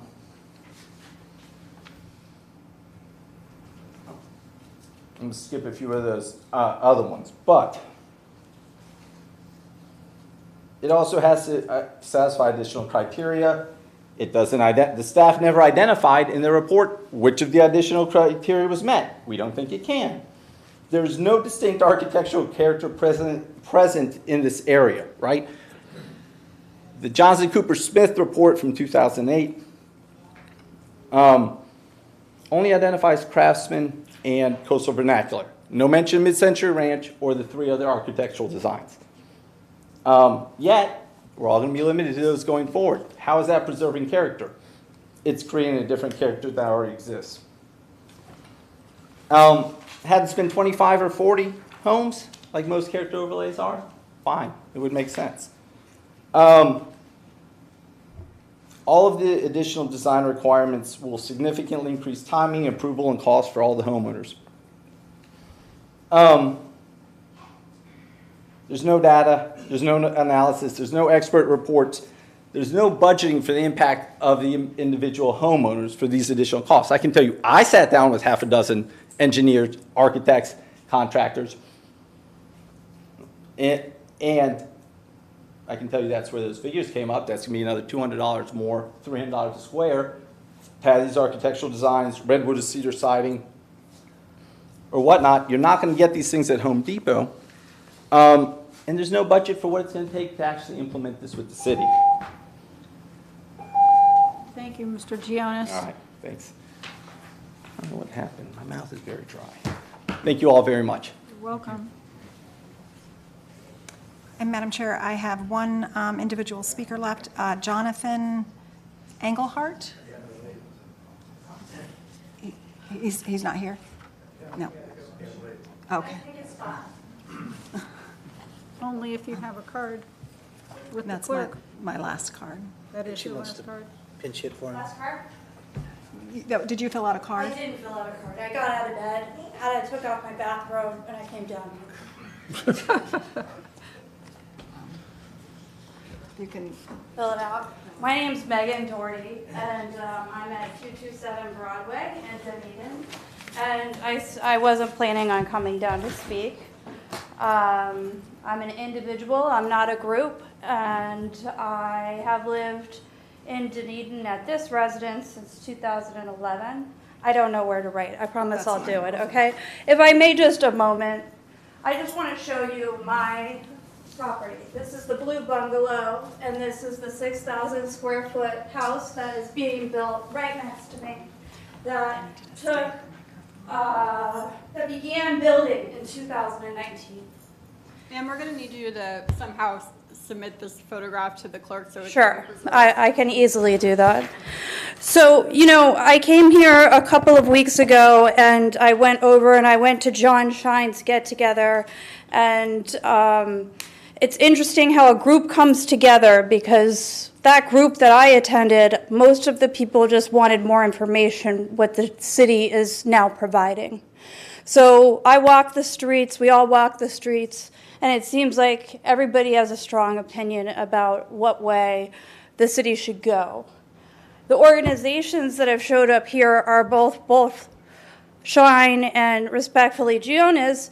They are, he's an attorney, he's a community or a property developer and a commercial realtor. I own one home, and I do own a second home that my elderly stepmother with Alzheimer's lives in with my brother. So that's what I own. And I love this neighborhood. 2 doors down from this is another 6,000 square foot house that just finally finished, where the building was incredibly cumbersome and no code compliance. So on a basic level, what I just wanted to share is I think the character overlay is going in the right direction. I think we really do, like Paul Gionis said, need clarity in some of these language of what some of these seemingly words that are, it concerns me that somebody gets to sit on a volunteer committee and gets to make a decision about what is appropriate and not appropriate. I wish I would have had setbacks. I wish I would have had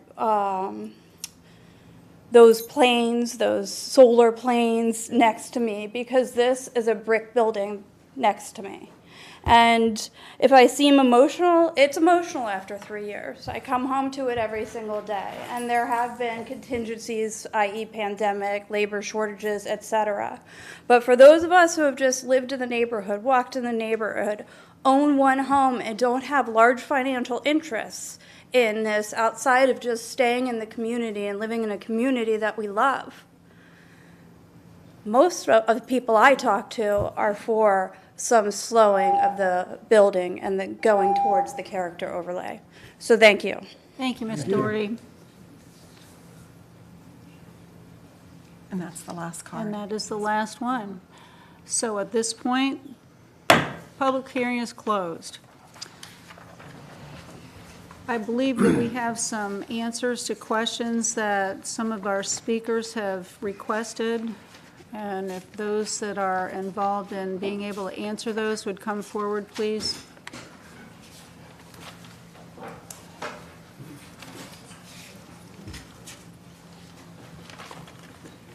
Madam Chair, I don't know if I captured everything correctly. The only 2 that I got out of it that were real questions, it seemed like the staff were, can I do metal roofs and hardy board? Right. And then the second question, again, was about the width of a particular structure, which I think we talked about earlier, if you have an oversized lot, your setbacks still apply to the perimeter of that lot. However, if you develop a home that is more than 60 feet wide within that lot, it elevates the review. I think somebody said that exactly. So the review would be elevated. It would go to an architecture review committee, which, by the way, already exists. Right. They would then take a look at that structure for any additional compatibility recommendations that they might see appropriate back to staff. On the metal roofs and hardy board, I'm going to defer to Philip a little bit on that. From my perspective, all those materials are permissible. You're basically, we're not, the intent is not to design the house. The intent is to grab some of the architectural elements from one of those 6 categories to infuse into the home. But I'll defer to Philip a little bit on that too. Great. I'll be short. I think the first place that I would direct you to is typical exterior building materials under Craftsman states wood siding or similar. Hardy board would be or similar.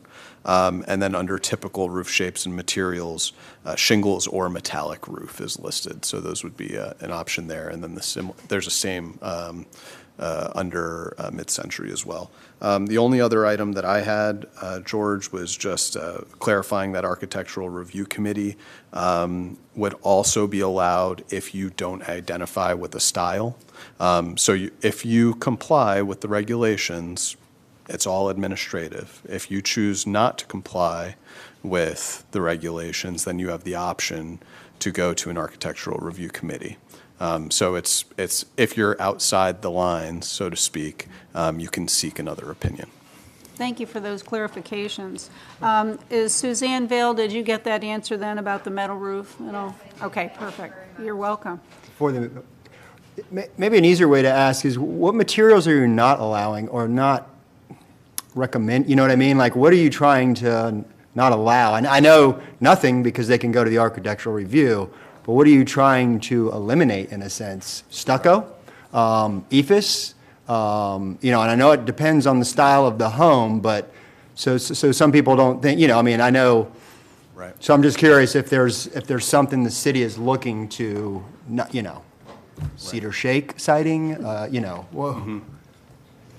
No, that's a good question. I mean, I think when we originally looked at the Cooper-Johnson architectural guidelines, we weren't necessarily looking for prohibited materials as much as we were looking for, materials that are consistent with the style. So that's why you don't see a prohibited materials list.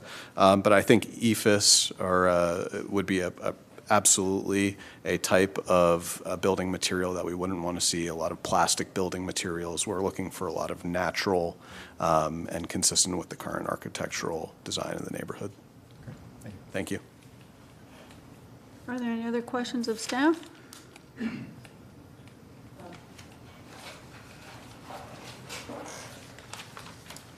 There was a question regarding multifamily and whether or not if a townhouse or condo were to be in a multifamily zoning district. And the answer to that would be really the length of the building is limited in the overlay.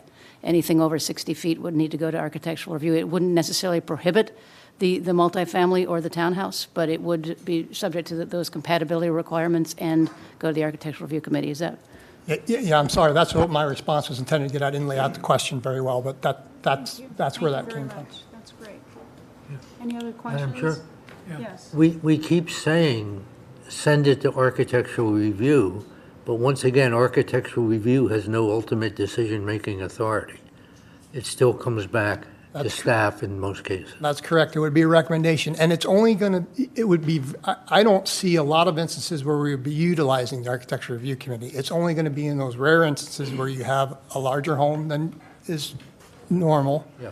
I just wanted to be sure the public understood that we keep saying send it to the review committee, but that's not a final answer. No, it's an outlet for folks. And that's really the same as with this board. We have no final decision-making power either, and I want to all of you that are in the audience realize that we are not the final decision-making board.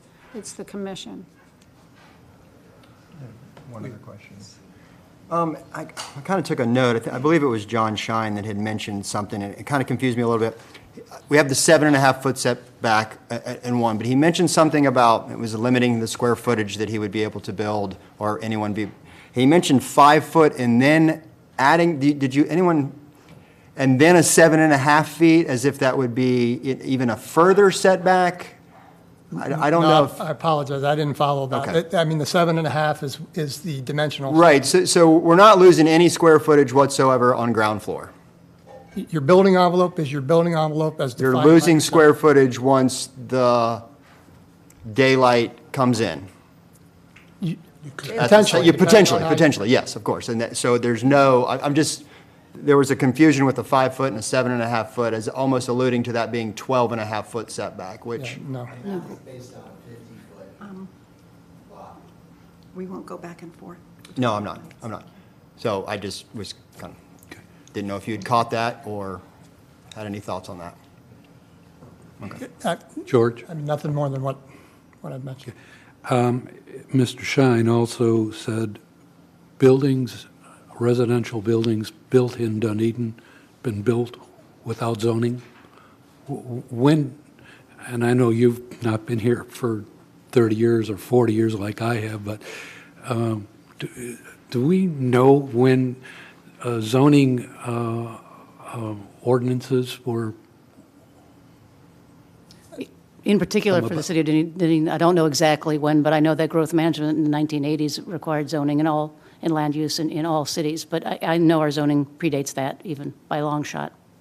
Well, a lot earlier. A lot earlier. I don't have the date. Prior to 1974, which is on his document then, correct? It's prior to that? Yes. Okay, thank you for that clarification. So we did have building zoning codes way back.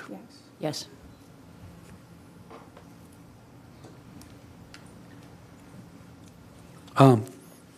We didn't hear about all of the issues that the attorney brought up. Paul brought up.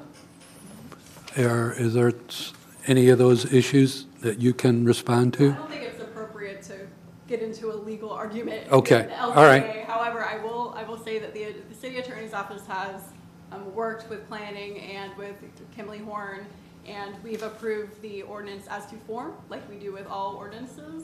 I will say that we did have one recommendation, and if the LPA so wishes, they could include it, you all could include it in your recommendation. Although the ordinance as is does comply with 166041 Florida statutes, which governs how ordinances are adopted, and the title does embrace, the appropriate, is appropriate.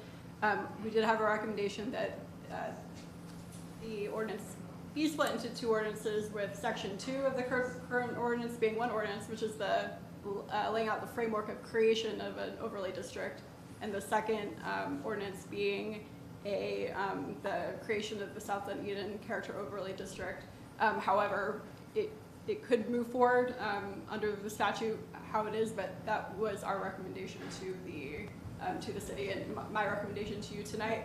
As far as notice, we're having our notice currently, and there will be a notice and hearings before the city commission as required pursuant to statute in the city code. And we had many people tonight come and give their opinion, and I'm sure the same will be so in front of the city commission as well. So. Thank So you. do I understand what you just said that your recommendation to us tonight would be that those be 2 instead of 1? So you would just include that in your recommendations to the city commission, so. So the layout and framework? Be split into 2 ordinances, correct. Thank you very much. Thank you, Ms. Massal. Are there any other questions of staff or the city manager? Or our city attorney? Hearing none. Do I hear a recommendation? Can we have some conversation? You can.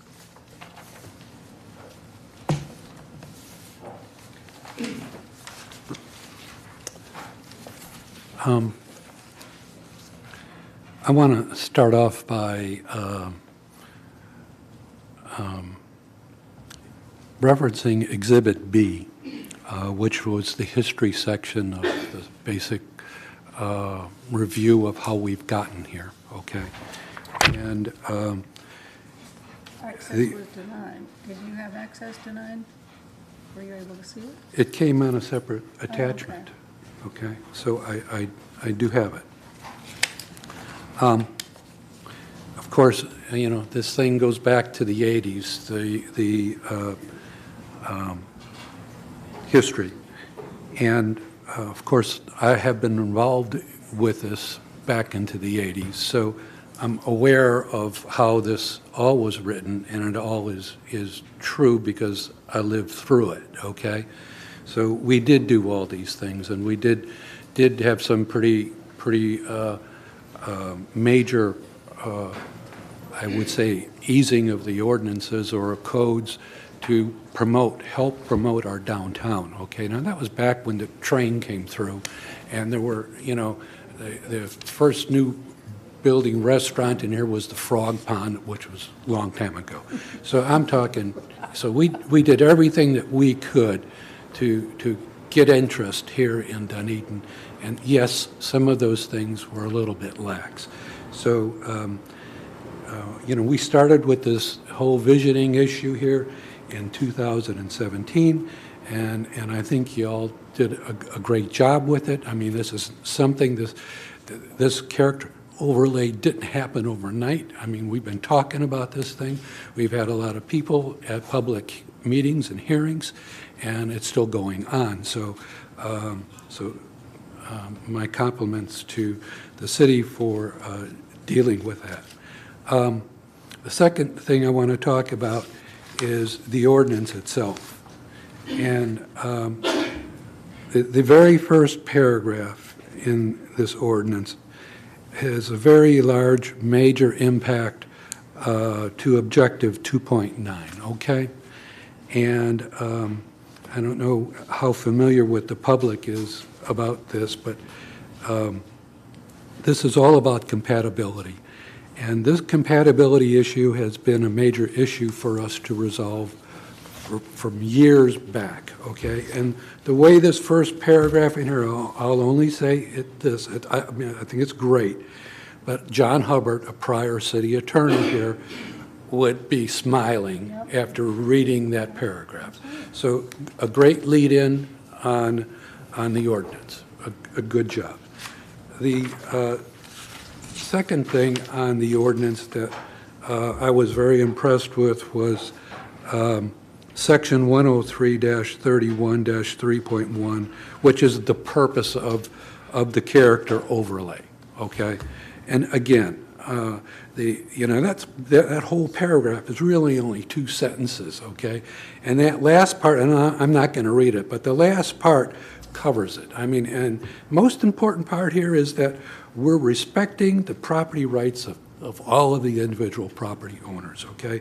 So that paragraph is a great paragraph too. So the way that this ordinance has been written, not even to mention what was identified as Exhibit J, which our consultant did, and the way that Exhibit J was factored into the ordinance was very clear.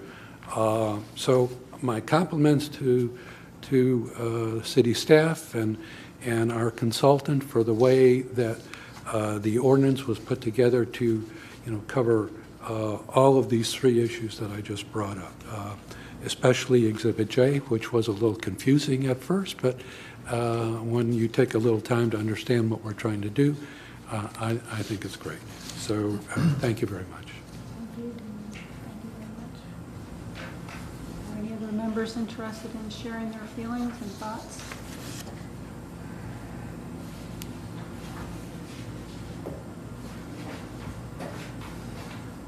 Do I hear a recommendation? How do we have to do it? Well, if you want to recommend 2 instead of 1, Well, we would just, you would need to make that as a... we would add that onto So it would be a recommendation to approve ordinance 22-07. I will make that recommendation. with what the attorney has said about, With, how do I say it? You do not have to take the recommendation, but if if you just want to adopt what I've said in terms of advice of proceeding with two different I ordinances. would do that. Okay, very good. And now I'm asking for verbiage.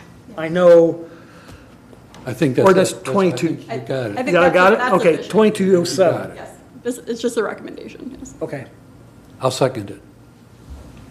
Is there more discussion? Hearing none, all those in favor signify by saying aye. Aye. Those opposed by the same sign.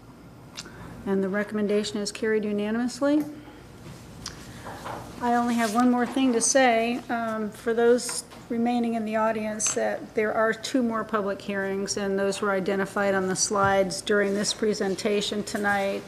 They will be at the two city commission meetings on April 7th and April 21st during those city commission meetings. Other than that, I need a motion for adjournment. So moved. Second. Been moved and seconded to adjourn. All those in favor signify by saying aye. Aye. And opposed by the same sign. Thank you, everyone, for being here tonight and for all the contributions of staff. Really appreciate everything you've done. Thank you.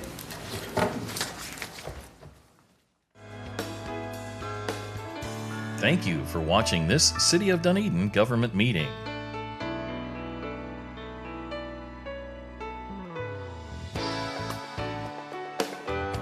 If you'd like to review any part of this meeting or watch any previous government meeting coverage, you can watch these meetings online anytime through the city's website, dunedingov.com.